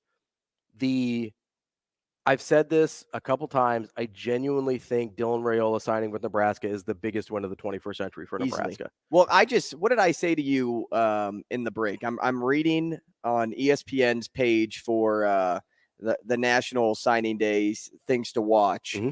And I looked at you and I said, how in the world, after the season Nebraska had and where they have been as a program, how'd they pull this off? Did they land the person they needed most in the position that cost them the most in 2023? Yeah. How did they do that? Like, as much as like we have the answer in front of us, Coach Rule kept the relationship. It helps that, there's a previous connection to Nebraska. But like, really, let's think about like, how did that actually happen? Like, that's why it's so exciting, because you know the answer, yet you still question how they were able to pull it off. Yeah, it's and not just the guy that they got at the position they got. Nebraska has just never gotten this guy before. Not in the recruiting era, right? You go back to Tommy Frazier, he was probably of this caliber when he was recruited. Eric Crouch was probably close, although with the offense he was coming out of, it was probably more of a system fit, but he was a Parade All-American, so he was a highly touted guy. But you're literally talking about the second best prospect in the country at any position, according to 24/7. This is one of those dudes. And Nebraska it's been 2006 since Nebraska's gotten anybody in this neighborhood, and that's Marlon Lucky at running back. This is an unprecedented get for Nebraska. And you can talk about being a developmental program, and I believe in that. You can talk about, wanting to build guys up and take a couple years to figure things out, and I'm good with that as well. But at the end of the day, when you get one of these guys at the quarterback position, it allows all of that to work, right? It allows all of that to not just to go from, hey, we can turn a bunch of these 3-stars into a nice 8-9 win team. It elevates you to, these might be real dudes. This might be a real team. Like, being in the top 12 at some point over Dylan Raiola's career is not crazy. 12 is doable. Like 4, I get a little bit antsy at 4. 12 feels incredibly doable. Well, let's just take Mizzou, for example. I've talked about him a lot today, but when Brady Cook comes in, Brady Cook is what, a sophomore now, I believe? I think so. Luther Burden, true freshman. Okay, so you have a 5-star wideout on the outside. Brady Cook is an in-state quarterback as well, but a pretty highly rated recruit. And then some other nice pieces defensively, mixed in with a pretty solid offensive line, a good walk-on running back that really has made a name for himself this season. Was actually he probably finished around the same spot in the Heisman voting that Ndamukong Suh did when he was an impact player at Nebraska. He finished 4th in 09. Well, then Corey was behind that. Corey was probably 7 or 8 this year. So Suh was up there, but that's beside the point. Think about what Nebraska has in front of them going into next year now. Yes, they don't have that Luther Burden on the outside. They don't have that of that caliber, but they do have a guy that can get behind defenders in Jalen Lloyd. They do have a 4-star in Malachi Coleman. They still have the potential to go to the portal and get a big name out of the portal to be a veteran presence there. Mike Schaefer wants a running back. We heard him say that yesterday. They still have the option to go to the portal and get that running back and build a team similar to Mizzou. Mizzou ended what this year? 9. Yep. Nebraska can get there with Dylan Raiola. I'm looking at you, Evan Stewart from Texas A&M. Come on down, buddy. Price is right. We've got Brian Christopherson, Husker 24/7, coming up next. We will be back.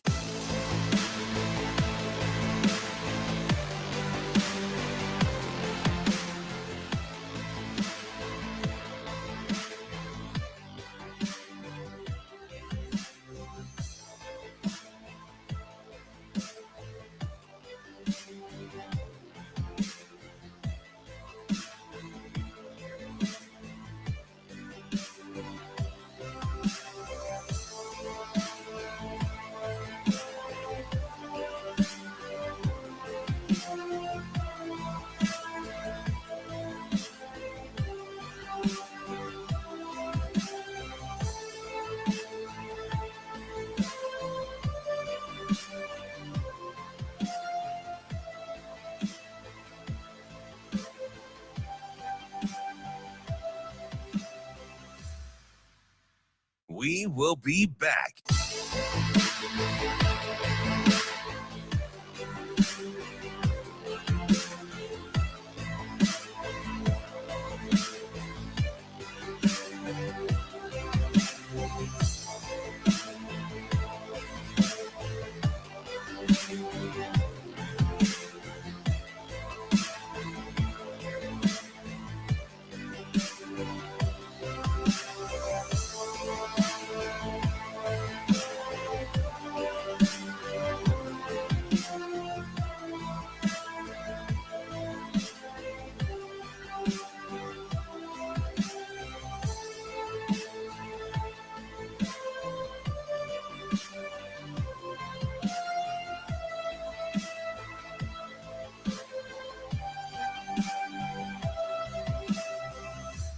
We will be back.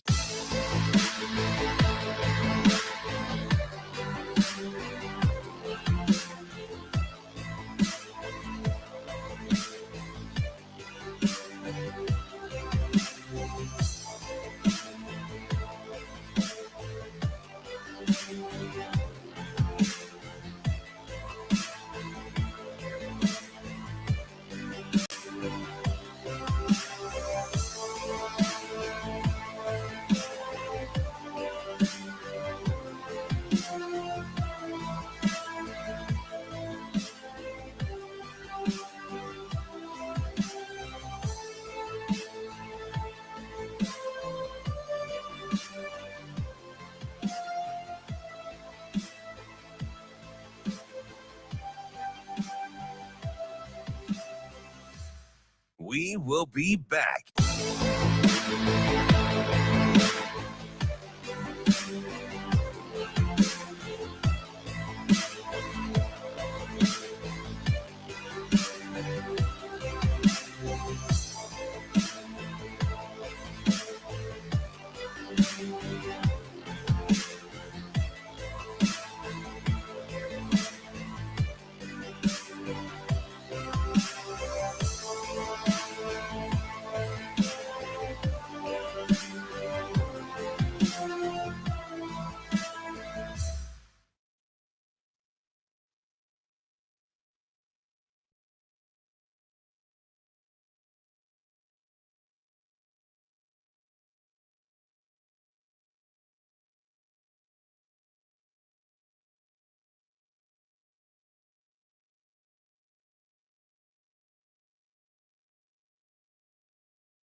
You're listening to Hurrdat Sports Radio. Here is Husker 24/7 senior writer, Brian Christopherson. Yeah, it'll be a little bit of a circus act. Brian Christopherson. Well, I mean, that's pretty interesting. Brian Christopherson. I kind of enjoy that. Here is Brian Christopherson. Kicking off hour number 3 here on Hurrdat Sports Radio. We're on AM 590 ESPN Omaha, ESPN Tri-Cities. And for hour number 3, we're on KFOR in Lincoln. we're brought to you by the NDOT Highway Safety Office. Remember, using your seatbelt saves lives and prevents injuries, but only if it is worn properly. Make it click. A message from the NDOT Highway Safety Office. Joining us now on the Warhorse Sportsbook Hotline is Brian Christopherson from Husker 24/7. BC, what's going on, man? Everything, but that's all right. Good morning, BC. Speaking of everything, I think we're right on top of this. Just in the last few minutes, it sounds like Larry Tarver, former Maryland commit, has officially flipped to Nebraska. Yeah, kind of an expected flip, but we still are able to label it a flip, I think, by definition, and that's always fun on signing day to call those signing day flips. So, yeah, he had visited Nebraska in the fall, and it sounded kind of encouraging, and in the last week or so, it really picked up steam that there was a good chance Nebraska was going to get him. But, they continue to bulk up with some athletes and back end guys in that defense. I think Evan Cooper's really sort of he's up the competition in that room with some of these late additions we're going to see. Yeah, BC, it seems like they've added about 1 million different guys in that defensive backfield over the last class or so. So the competition is going to be high for sure. What do you know about Larry Tarver just as a prospect? He's about a 5'11" corner out of Miami, Florida, as I mentioned previously, committed to Maryland. Yeah, well, he's a great, these are all good athletes, but he's a great athlete down in that talent-rich area, as you mentioned, in Miami, where there's, even the guys who aren't the first people you notice at the camp because maybe their measurables aren't 6'2" or 6'3" at that corner spot or whatever, they're still freaks. And he's got a lot of talent. It should tell people something that Maryland was in on him because, whatever your thoughts are on Maryland's program, they've built it up nicely under Loxley, and they get a lot of dudes, who are really good at skill spots and in the defensive backfield. So the fact that was the other candidate here tells you something. Nice addition to just add to the competition, and I think Bly Hill is too, the portal corner they got out of St. Francis, PA. FCS school, so he still has 3 years to play, so it's not like he's just a one and done or anything like that. And as you think about Nebraska's secondary next year, we've talked about it before. We love the safety spots with Buford and hopefully a healthy Deshaun Singleton and Gifford back at the Rover, but you got to replace Quentin Newsome. Hartzog had his ups and downs, if we're honest, and Tommy Hill was coming on late. But you're hoping you can find a two deep at that cornerback spot that you can really trust and can shut some people down, and so they've definitely attacked it. Man, you have my brain going here, BC. I feel like 3 questions wrapped into one, but I'm gonna start short or start small here. The first one being on that Bly Hill edition. I've seen a little bit of his film. I don't know how much you've watched, but it seems like he could work on his first step a little bit, but he does have some good length, some good speed.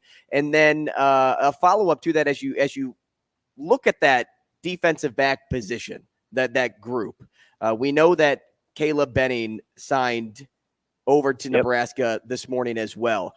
How quickly do you see a guy like Caleb finding his way onto the field? So if you could start with Hill, if you know anything about him, if not, totally fine. It's pretty new. It's pretty fresh, but we've seen Caleb play for the last 4 seasons and know what he can offer. Well, Hill's dad, Leroy Hill, played in the NFL for the Seahawks and spent I think it was like 8 years in the league. So he's got really good genes. As you mentioned, he's got length. He's 6'3". There's not a ton of film on him, even huddle highlights, because he was kind of an under the radar guy out of Baltimore originally, but it probably tells you something that Nebraska handpicked him the way they did, and Evan Cooper really specializes in that. So you sort of have to trust his evaluation on it, and also the genes and all that. It seems like a good fit. We'll see. As far as Caleb, Caleb is just. Bo Pelini and coaches like to say he's a football player. They always say that, and you're like, yeah, I got that. But we know what that means. Caleb's just one of those guys you could roll it out and play in the parking lot on a Tuesday, and he'd perform and be one of the best guys. He just has a knack for making plays. So I never discount what he can get done and how quickly he can get it done. And obviously, knowing his dad and just the background he has of knowing the game, he's going to be a quick study, so you can't count him out. And I always think the secondary is a position where sometimes guys can emerge pretty fast as a freshman. Like Dwight Boodle, I think would have had a say more in things if he hadn't been injured this year. He was a guy they really liked, and he came on fast. So he's an example of how quickly it can sometimes come for a guy in the secondary. BC, another, quote unquote flip that has happened this morning is Vincent Shavers. He had decommitted from Miami a couple days ago, was on campus with Raiola this past weekend. How big of a pickup is Vincent Shavers for Nebraska? I love Shavers as a prospect. He's a guy, really great closeout speed. Just one of those Miami athletes again. This staff hit the Miami, Florida area hard in December. They were down there making sure they had their commitments sewn up with guys like Ja'Cory Barney and all that. But they were also looking, I think, knocking on the doors of some other guys. And Shavers is one of them that they've been interested in. They got him here for a weekend visit. He had been committed to Miami up until like the end of last week. Mm-hmm. I think it was just sort of a numbers game with Miami as to why that they parted ways. And we're seeing that at a lot of schools nowadays where they build up their class. I think we're seeing it in Nebraska a little bit, and then some guys just have to fall off at the end. But I don't think he's a lesser player by any means. And he comes in at a linebacker spot where Nebraska is going to need to bulk it up a bit. You're kind of entering that era post Henrich and Reimer, where you've got to find some guys. It's great that John Bullock's coming back for sure, mm-hmm. but some young players are going to need to kind of get in the mix. And I think that's probably enticing the Shavers. I know they love the visit. I've talked a little with his dad and just how, football centric this place is, but also there had to be appeal like, hey, the door is open for you to come and try to, work your way on the 2D pretty fast here. And that could be pretty appealing, especially if you're a defender. He's like, I could maybe do that. And, oh, yeah, they were really good last year on that side of the ball. That's an exciting defense to play in. So I think Tony White's got a lot to sell right now. BC, we had this question pop up on the show earlier, and unfortunately haven't gotten to it just yet. But I think, talking about it with you will be the perfect time. This question coming over from Heath in our 7 o'clock hour. We spoke a lot with Caleb and Carter Nelson before we really got into more signing day talk and asking them about their relationships with this coaching staff, and both of them brought up how Coach Rule just was really a man of his word. And then Keith asked this question on the heels of Dylan Raiola saying in an interview that the thing he loves most about Coach Rule is he connects with his players. Do you think that's more telling of Coach Rule or more telling of the universities that passed on Dylan Raiola? Oh, that's a good question. I don't know on what else happened outside of our bubble. I do know, like with Georgia and Raiola and all that stuff, I don't know for sure. So I can't speak. I'd just be talking out of turn. I do know that persistence matters, and making someone feel wanted is going to win you guys like Raiola on days like today. It's also going to win you guys in this day and age a couple of years down the road sometimes. Like, this is an era in college football where there's some guys who are signing elsewhere today, but if Rule and this staff is as good at relationship building as I think they are, you never know what might come around if they need to plug in a guy from the portal here or there a year or two from now, because they already had a relationship from recruiting him in this cycle. And so all that stuff matters. And all I know with Dylan Raiola is that a year ago at this time, I thought Nebraska was dead in the water with him. And I thought the relationship had flown with the previous staff. I thought they'd butchered it.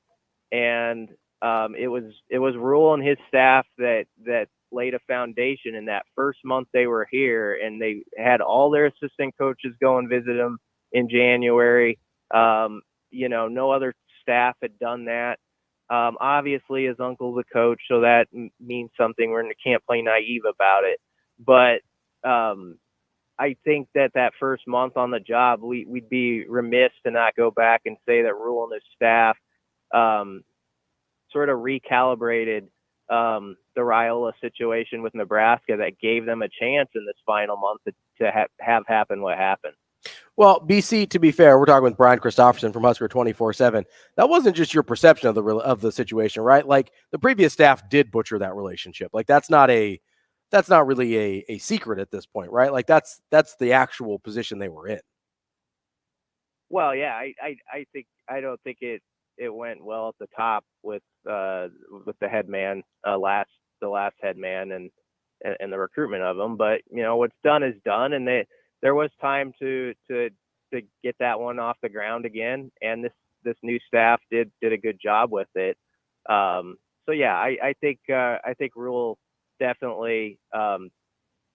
Everybody's talked about the last month with Raiola, and for fair reason. There's probably a book to be written there if you knew everything. But the first month of it was with Rule joining the Husker staff, and the way they got after that recruitment, I think is just as pivotal in how this turned out. BC, speaking of Dylan Raiola and how things might turn out, how much do you think his impact could have on the 2025 class? I know he committed probably a little too late to have a huge impact on this year's class, but as you look forward, do you expect Nebraska to get a bump from the presence of Dylan Raiola in next year's class? I think they will if he's part of it, maybe the starter plays a lot in 24 and it's just really looking good. Like, okay, they got their QB at Nebraska. Look how that offense is starting to hum a little bit. He throws the ball downfield. You might get some skill guys who say, I'll jump on board with that. This guy's got a few more years there. Let's ride. And no doubt that could have an impact. Now, we got to see how it plays out, over the spring and fall with Dylan, because a year from now is a long time. I mean, if somehow something happens and someone else is starting or, wins the competition or whatever, I know that it seems like it's not going to happen to people right now, but I kind of want to wait to see how it plays out. Then maybe it's not going to mean as much with next year's class as far as the Dylan Raiola factor. So definitely something to keep in mind, though. And while I'm on the air, I want to bring up Danny Kaelin, because I was over at Bellevue West, and I just a great kid, and I appreciate on a day like this, that he's having his moment too, and he signed the papers and is not backing down from a challenge. And I was talking to a couple of his teammates, Isaiah McMorris and Davon Hall played with him, and they're like, that's just how he is. I mean, he's the kind of guy who lives for that fight, and he loves to compete and loves football, and so he's like, let's go. And so I like his mindset too as he goes into the competition, and he's enrolling early. So you never know how it's going to go, but obviously the Dylan Raiola thing has captured the imagination of some people, and nationally too. I've never seen nationwide Nebraska recruiting have a player focused on like we're seeing with Dylan Raiola. Well, BC, you mentioned that mindset. I brought it up earlier on in the show of how, like, realistically, I think how DK should be thinking is, I'm going to develop over these next 2-3 years. Yes, I'm going to compete, but my focus should be on development. Do you think that it should be his mindset too, or do you have a different way of thinking when it comes to Danny Kaelin at Nebraska? I think you just go into it with the thought of, like, I love to always see how I stack up against the best guy. They say this is the best guy. Any competitor is probably thinking to himself deep down, I'd like to prove I'm the best guy. How long that's going to take, or if that takes a fall or 2 years or 3 years, I want to prove that. And, it's not always settled by recruiting rankings. Like sometimes guys are rated really high and someone else ends up being a better player at the next level. So that's always possible, and you got to leave that door open. But if I'm Daniel Kaelin, yeah, I'm just going in there like, I want to be around the best. This guy is supposedly the best at his position, as they say. He's been around Dylan Raiola a lot. I mean, he's been around him at Elite 11 camps, and he was here at some Husker camps and stuff like that. So he's seen him. So that's not going to be new. And Daniel knows Chubba and Heinrich from his time, on campus pretty well, I think. So I think, and the good thing for Kaelin is he's got such a great relationship with so many guys in this class. He's going to feel, like he's got some family around him when he gets down there, for how he's connected with guys. So I know where everybody thinks it's going to go and how it kind of has this map laid out. Okay, a few years of Raiola, a couple of years of Kaelin. If you're a competitor, you probably view it a little bit differently, and I think we understand that too. We're talking with Brian Christopherson of Husker 24/7. All right, we talked about Larry Tarver and his flip. We talked about Vincent Shavers and his flip. Guy that wouldn't be a flip, but that you also is kind of projected to be in this class is Amari Sanders. Do you still feel good about Amari ending up with Nebraska today? From what I know, yeah. He's been a popular crystal ball pick for Nebraska for a while. I think that one is going to go Nebraska's way. We'll see for sure. I think it's at 11 when that one goes down. But again, he's another DB. So, I mean, think about if that happens. You got him, you got Tarver, you got Bly Hill. I mean, those are 3 DB adds today to the class to go with, obviously, Caleb, and I'm leaving people out. But they got a good class of guys in the secondary, and that's why I think Evan Cooper, he has his fingerprints over every Husker class because he's so good at analyzing talent, and I think a lot of the other coaches look his way for that. But just look at his specific room, pretty nice job. And it looks even a lot different by tonight than it did a week ago. So everybody who's in that room right now, there's going to be some new guys that are going to be hungry to try to take spots. And that's what you want to do. You want to just keep pushing people. BC, I saw this update just about an hour ago, and we were talking a little bit about Ryan Wingo and how he hasn't signed yet. And an update from Chad Simmons on Twitter says schools like Missouri and Nebraska are working late to see if they can flip Wingo from Texas.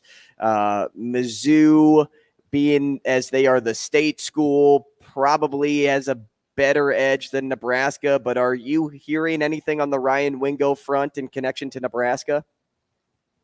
I know Schaefer posted something on our board, and he'd been attacking this while I was up here at Bellevue West.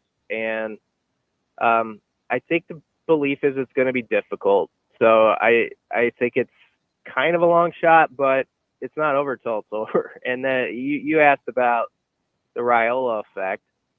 I mean, if there was one guy who, if Raiola had been committed to Nebraska since, say, May, where maybe you wonder if it would have been different, and I guess it still could be, it would be Wingo. He visited on that trip with all those big name guys, including Raiola in April or whatever it was. And we always looked at that weekend and said, is this going to be the weekend we always talk about? It didn't end up necessarily being that way, but I guess if Wingo somehow flipped, which I'm not saying, I think it's a long shot, but if that somehow happened, maybe we'll have to revisit that weekend and what it meant and the connection he had with Raiola and all that stuff. But I know there were people who the last few days have been asking, is there anybody who could flip dramatically on the last day? and he was the one name that sort of just floats out there. So until he signs with somebody, you keep your eye on it, and that's what we're going to do. BC, we've got about 3 minutes left here with you. Who out of the guys we haven't talked about? So we talked about some of the flips in Tarver and Shavers. We've talked a lot about Dylan Raiola, talked about Danny Kaelin. Outside of those guys that we've talked about, who is somebody in this class that you're really, really excited about? I'm pretty pumped up about Peters on the O-line. I think he's going to be a pretty good player. I think Braylon Prude, the linebacker out of Texas, is an under the radar guy. Mm-hmm. Probably doesn't get enough buzz. I think Ja'Cory Barney, who's going to enroll early, wide receiver out of Miami.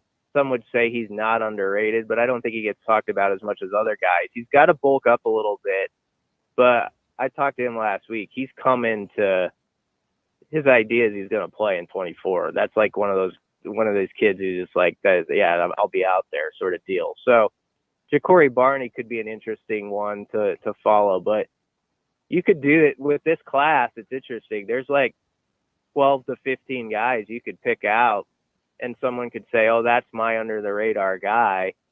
And you could make a convincing argument for, and it's kind of the way this staff recruits. Yes, there's the headliners like Raiola and all that, but they very much trust their own evaluations.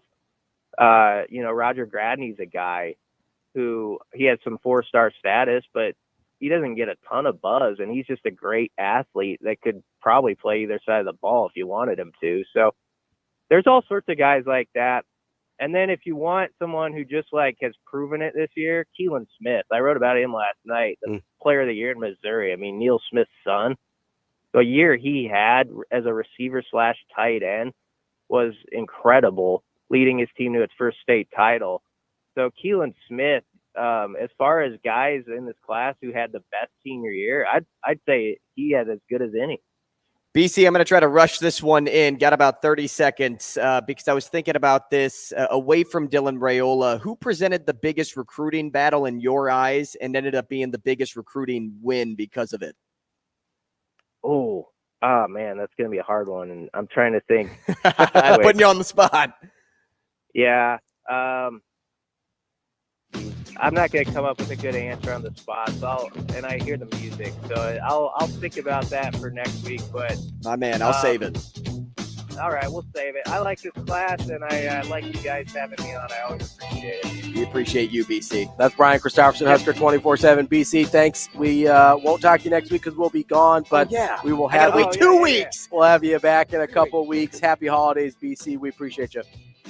All right, thanks a lot, guys. See you, man. That's Brian Christopherson. Coming up next, Andy Kendeigh from KETV here on Hurrdat Sports Radio.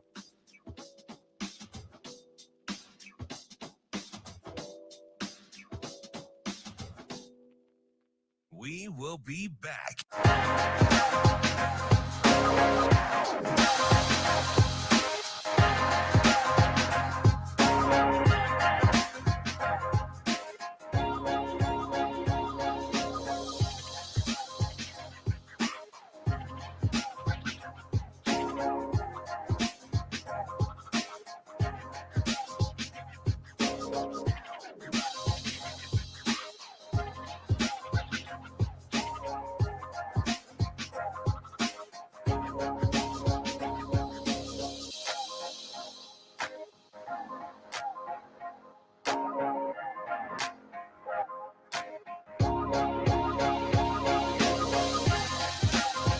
We will be back.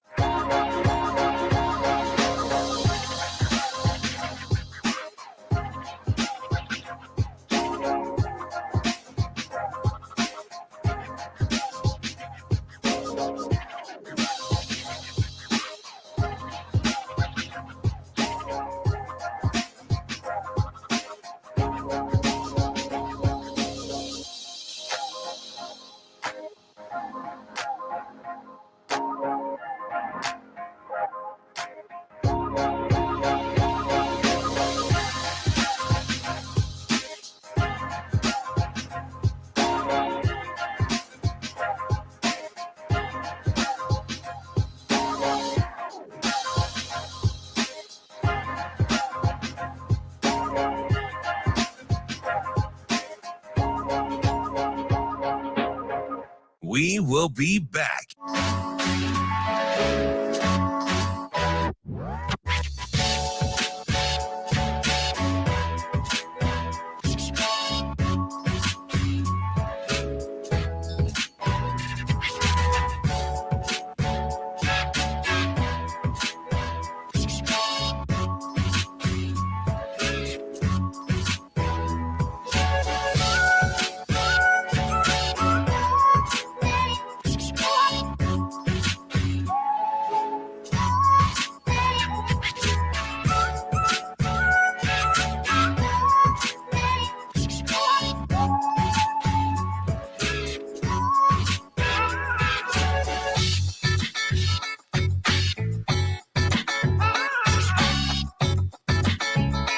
We will be back.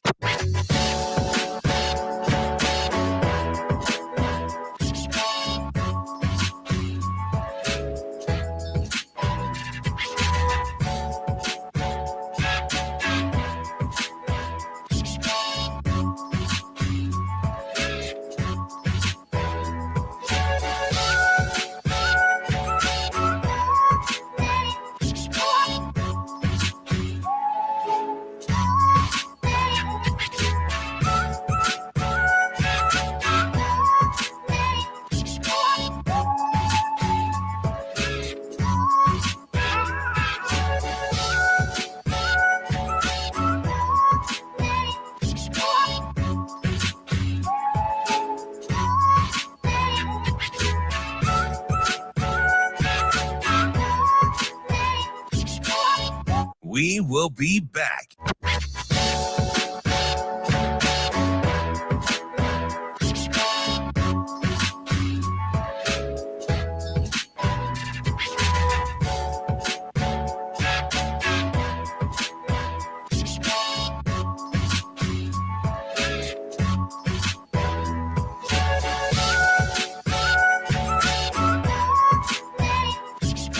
We will be back.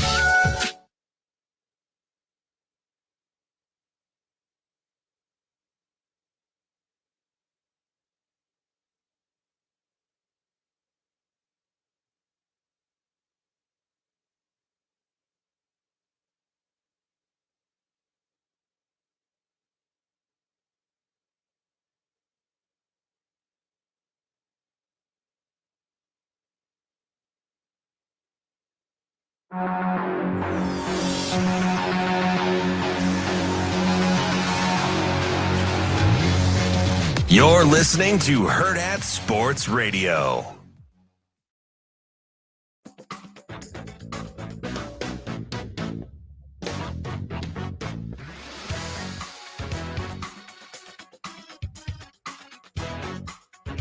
Welcome back to Hurrdat Sports Radio here on AM 590 ESPN Omaha, ESPN Tri-Cities, and KFOR in Lincoln. We're brought to you by Big Brothers Big Sisters. It is their mission to support one-to-one mentoring relationships that ignite the power and promise of youth. Big Brothers Big Sisters of the Midlands targets children who need them the most, including those living in single-parent homes, children in foster care, and those growing up in poverty or coping with parental incarceration. Go to mentoromaha.org to sign up to become a big, or you can get involved in other ways. You can donate money. You can donate tickets to events. You can invite them to your business to learn more about what you do in the community, or you can sponsor in participate in upcoming events. All of that can be found at mentoromaha.org. Joining us now on the Warhorse Sportsbook Hotline is our guy Andy Kendeigh from KETV. Andy, how are you? I'm good, boys. How are you? Good, we AK. Are doing well, man. Where are you bebopping around to this morning on National Signing Day? I was at Westside early at 7:30, and then I went over to Michael Burt's because Creighton Prep's actually out of school for break, so he did his at his house. And so that was cool. And then now I'm at the station, throwing stuff in the car, and we're headed to Lincoln. All right. And, so a busy day for you. I was going to say, yeah, you are you're having quite the busy day for Nebraska football as well. Tell us a little bit about the scene over at Westside. I know Caleb was signing with Nebraska. You had the Rizak signing with Notre Dame, and one that kind of flew under the radar, but low-key a great football player in the state of Nebraska this year, Bo Ryan, headed over to South Dakota. What was the scene like over at Westside? It was good. Let's start with the Rizaks, because I think that, if there's news on signing day, usually that leads. So Teddy signed, Anthony did not. Oh, okay. The story there is that Anthony is just going to wait until February. Oh, and Notre Dame's totally on board with that. We said, hey, you know what? If you want to wait till February, all more power to you. So he did not sign. Today was Teddy's day, which was, cool for him, and the whole family and was out, and so that was a neat deal. And then obviously with Caleb it's such a unique deal because of his family and his dad and second generation Husker, which is just such a cool story. And I talked to DB after, and he's just so proud, and the thing that really stands out when you talk to either one of them is that this was not really a slam dunk. Like, people just assumed that he was going to go to Nebraska, and I think that really wasn't the case. So good on him for kind of wanting to do his own thing, and in the end, sure, that's where he wound up. And I think both Damon and Caleb thrilled with the decision. And I know Caleb can't wait. And one other guy, Preston Okafor. That's right. Yeah. Also signed with Nebraska as a preferred walk-on. So yeah. So and then driving over to Michael Burt's house. Long walk that for was you. A neat deal too. Yeah, he actually doesn't look too far from the west side, but it was a cool deal. I just love when it's not just the families, the extended families, the grandparents, the aunts, the uncles, the little cousins running around, but it's the coaches who come over and take time. I've talked to Coach Young a little bit, and the teammates. That's the thing that gets me, because everybody's played on a team, right? Everybody had that one guy, and maybe it was you when you were in high school or whatever. But it is just cool to see the dynamics between the player signing and all of his buddies, and everybody giving each other grief, and like, hey, did you spell your name right? Stuff like that. It's just kind of a cool day that this only happens once for these high school kids, and I think both spots that I went to really was a special deal. And Matt Foster, I'm sitting across the desk from him right now, and he was out at Bellevue West, and all three of those guys are in the fold. So kind of a monumental day for Nebraska football, and one that we may look back on in years from now and say, hey, that was the day. We've been hearing from fans all morning long, AK, and they've been echoing those same claims. You said a lot of great things there. I mean, the first reaction that I had to what you had to say about Caleb, Ravi and I just got done talking about this because a question I presented to Brian Christopherson going into the break, which we didn't end up getting to, was who presented the biggest recruiting battle in his eyes that ended up being the biggest recruiting win. And, the easy answer may be Carter Nelson because of the offer list that he had. But, if you really dig deep and think about it, it wasn't a slam dunk for Caleb Benning. He had some really strong pull to Wisconsin and K-State. And I'm not going to ask you to answer that question, but I just in reaction to what you had to say, I think you hit the nail on the head. What I did have a question on was, because Anthony didn't sign and he's waiting until February, is there a secret meaning to that at all? Are you thinking that same way, or are you no, it's Notre Dame and he's just actually waiting till February? No, I think you got to think. I think you have to leave the world. I think AK, real fast. Let me butt in here. You now sound like a robot on the phone. Can we call you back? Can we just get you back on to answer? How about this? Better? Better? Keep going. Am I better now? Yes, better now? he's back. Yes, he's back. All you. right. Continue, please. Sure. So I would think with the Anthony thing, I would think the I think it's just a kid who's just, keeping his options open. Of course, being a preferred walk-on at Notre Dame, that's a big deal. That's a great deal. But if there's a Power 5 program that wants to give him a scholarship offer to play quarterback, I think he's open. I think he would have to be open to that, right? And there's no harm, because February used to be the day, and there's really no harm in waiting, because the walk-on thing is going to be there. And Notre Dame has given them his blessings in terms of, take your time. If you want to sign, you take your time, do whatever. It just boggles my mind that at this point, there hasn't been a Power 5 program that says Anthony Rizak is the guy we want at quarterback. The kid's a winner, and is he the perfect quarterback in terms of throwing motion and arm strength and all that?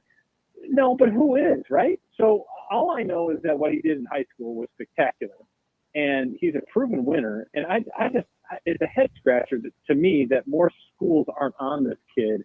And, whoever gets him, I think will be very, very pleased in the long run. I mean, Andy, you're preaching to the choir on that one. I've been on that page all year long, and I hope that waiting till February does get him the Power 5 offer he so rightly deserves. Right. Here, let me say this too. Yeah. Think about all the kids who are running around the metro today, and this side of the river and across the river, whatever.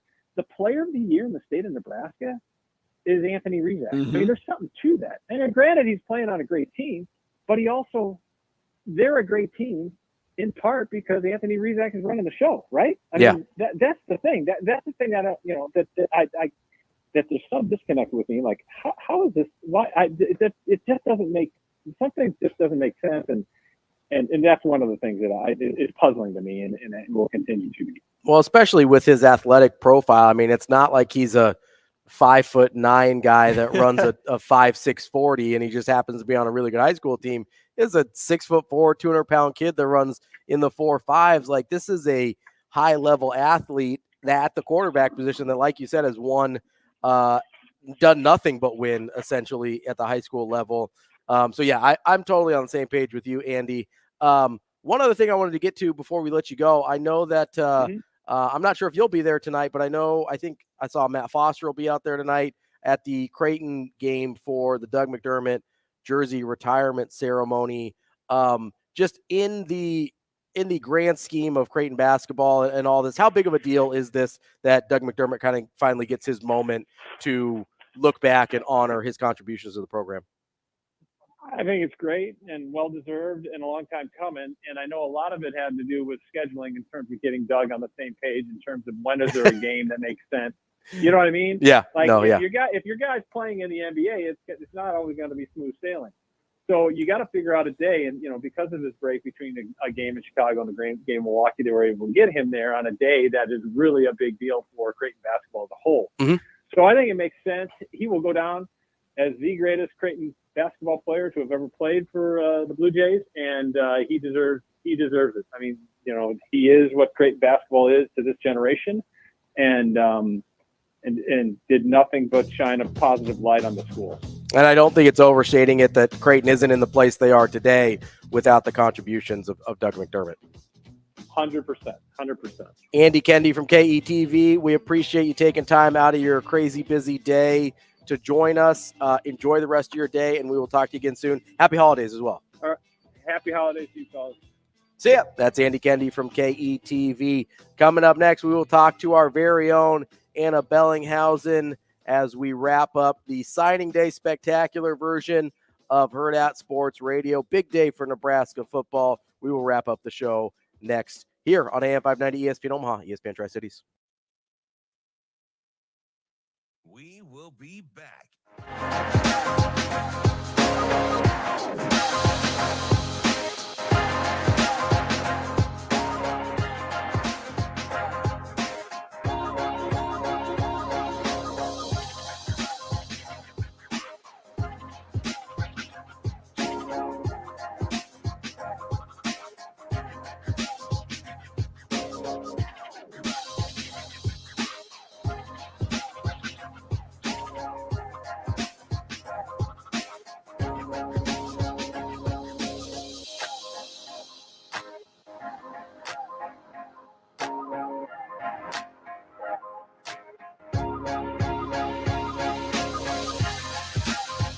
We will be back.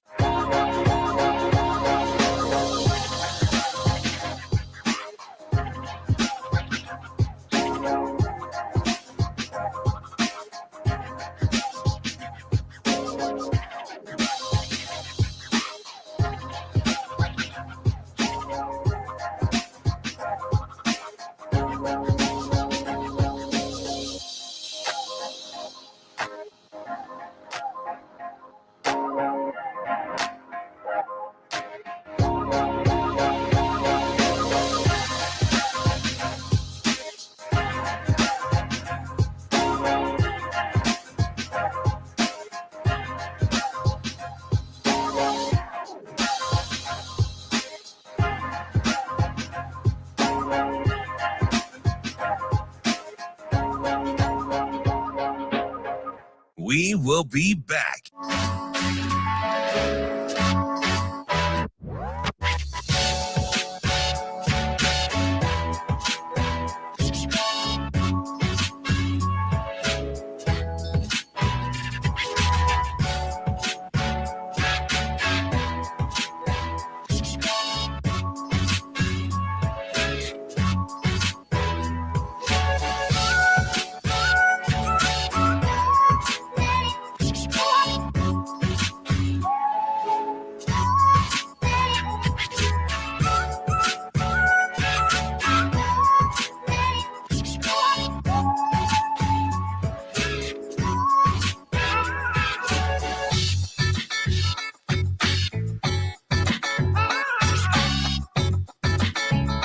We will be back.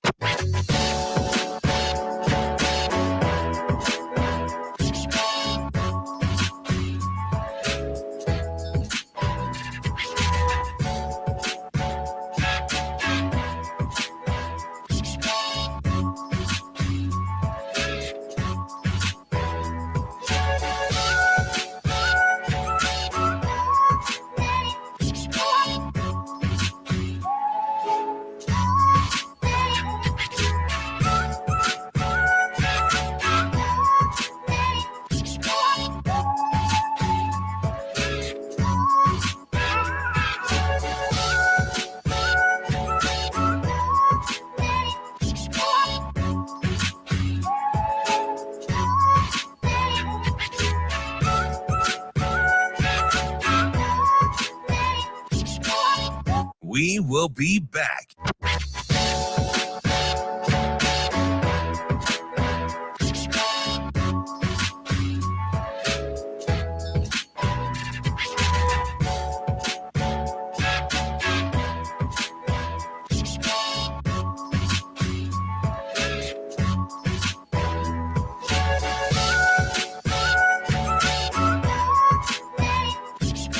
We will be back.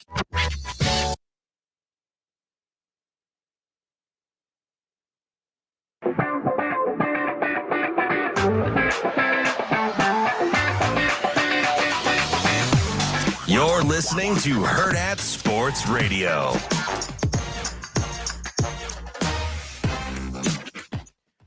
Wrapping up the show here on Hurrdat Sports Radio. I'm Ravi Lulla.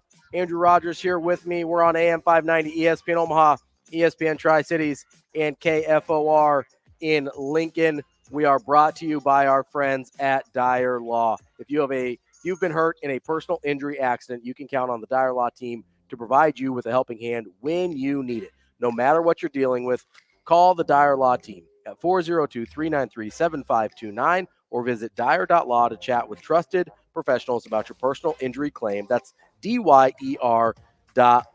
Speaking of trusted professionals, our colleague Anna Bellinghausen joins us now on the Warhorse Sportsbook Hotline. Anna, how are you this morning?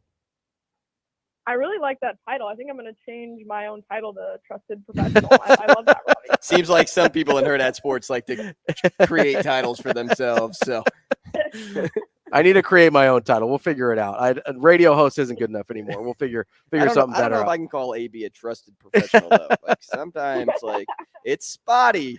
It's spotty, AB and I. Like, I don't know.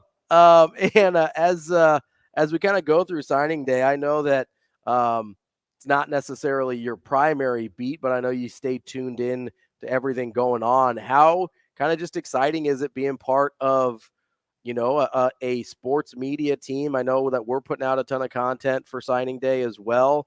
Just how fun is it to be part of what seems like a really big day in Nebraska football?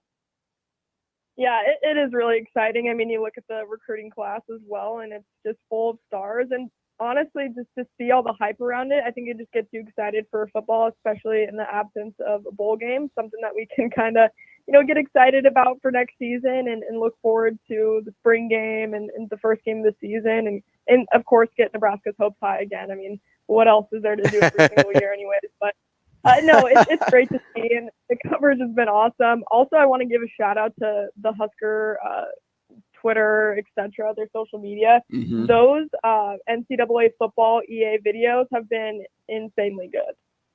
I don't know if I've seen many of them. Yeah, I've been watching those. They're kind of going. I can't listen to the sound because our computers are muted. So do they have really good audio attached with it? Yeah. And it's commentated everything. It's basically they're basically doing the NCAA football EA Sports game with each of the recruits. It's a super cool idea, and especially with NCAA football 24 coming out, I'm super excited about that as well. Anna, let's move on to some stuff that you have either been at recently or you're going to be covering here for Hurrdat Sports. Let's kind of wanted to put a bow on our coverage of Nebraska volleyball this year. I know you were down in Tampa with some of our other teammates, and I guess what were just your biggest takeaways? Obviously, the way that it ended was super disappointing, but your takeaways in general from this volleyball season for Nebraska and what you experienced down in Tampa at the Final Four. Yeah, I mean, starting with the team specifically, I mean, the future is bright is pretty much all you can say. Most of the team was completely freshmen. They had 4 freshman starters. So now that they just have this under their belt of a national championship and experiencing a loss in that, and I think this will serve them well down the line, of course. And you just look at how many of these players are coming back. Basically, everyone's returning unless you're transferring out is essentially how it's working right now. And all those starters are poised to return. And the fact that you have the experience and even double the experience if you're someone like Allie Batenhorst and Lexi Rodriguez of losing a national championship twice now, it's got to fuel you, and you see all the talent you have surrounding you and the incoming freshmen even too. It has to be really exciting. And I just think in these next 3 years, there has to be a national championship waiting for the Cornhuskers. So really exciting. But beyond the actual play, I would just say the event in general. It's always a step up every year. In one of the press conferences, I asked John Cook what's different about this year, because, he's been to so many Final Fours and has been through this. And I thought he was going to talk about the team, what's different about the team, but instead he said the event. He's like, every single year it feels like they take a step up and they up their game of how they welcome the teams, how they do the media. It's on ABC now. So he was just really complimenting how the NCAA made it feel like volleyball wasn't an afterthought, because he mentioned in that interview, he's like, sometimes we just felt like an afterthought, oh, we have to do the volleyball championship. We have to do this. But now it's like, okay, we get to do this. There's so many eyeballs on the sport right now. And I think that was just really exciting. Becca Alec talked about it too, of, hey, this is just the start for volleyball and how big the sport's going to get, not only in Nebraska, but across the country. And I talked to every other team, beyond Nebraska, about just how Husker Nation supports and what Nebraska Day meant for volleyball. And Texas players, Wisconsin players were all very in tune with what Nebraska has brought to the table in terms of expanding the sport of volleyball and just getting it more viewership and selling out different arenas across the country. And everyone kind of always points to Nebraska, but I think everyone wants to make it bigger than just the state, which it obviously is, but I think it had to start somewhere, and Nebraska and Volleyball Day was kind of the catalyst of that. And you saw it pay off at the end of the year with how the volleyball championship was treated. It was on ABC, almost 2 million viewers on a Sunday, on an NFL Sunday too. So it's really good signs, not only for the Nebraska team, but also volleyball in general. Tons of great memories, as you said, AB, Volleyball Day, NCAA tournament, the run they made, the come from behind win in the regular season against Wisconsin. There were just tons of great moments. But my question to you is this: what do you also think will have a lasting impact on this team going into next season? I mean, I think it has to be losing in 3 sets to Texas. It's an easy answer and probably the most obvious, but I think you have to think about this loss almost every day. I mean, it's never going to leave your mind, and just having that happen to you on that stage will probably sit with them for a very long time. And I think it'll just fuel them even more. And you heard it in the press conference, and Harper Murray said it, and she's getting a lot of crap for it, of saying we want to win 3 national championships. I think we can do it. So I think it's going to light a fire under this team. And I think people talking about them and saying that might have been a cocky statement in the moment, I think that's going to fuel them too. And I mean, I'm not messing with the Nebraska volleyball team if I'm another NCAA opponent, but yeah, I think it has to be this loss and how Nebraska looked in that game. I mean, that was so not like that Nebraska team of not being able to receive a serve. And I think they're just going to look at the tape and say, man, like we have so much to prove of this team, and that doesn't define our season. Plenty of players said that after the game. So yeah, that's got to be the number one thing.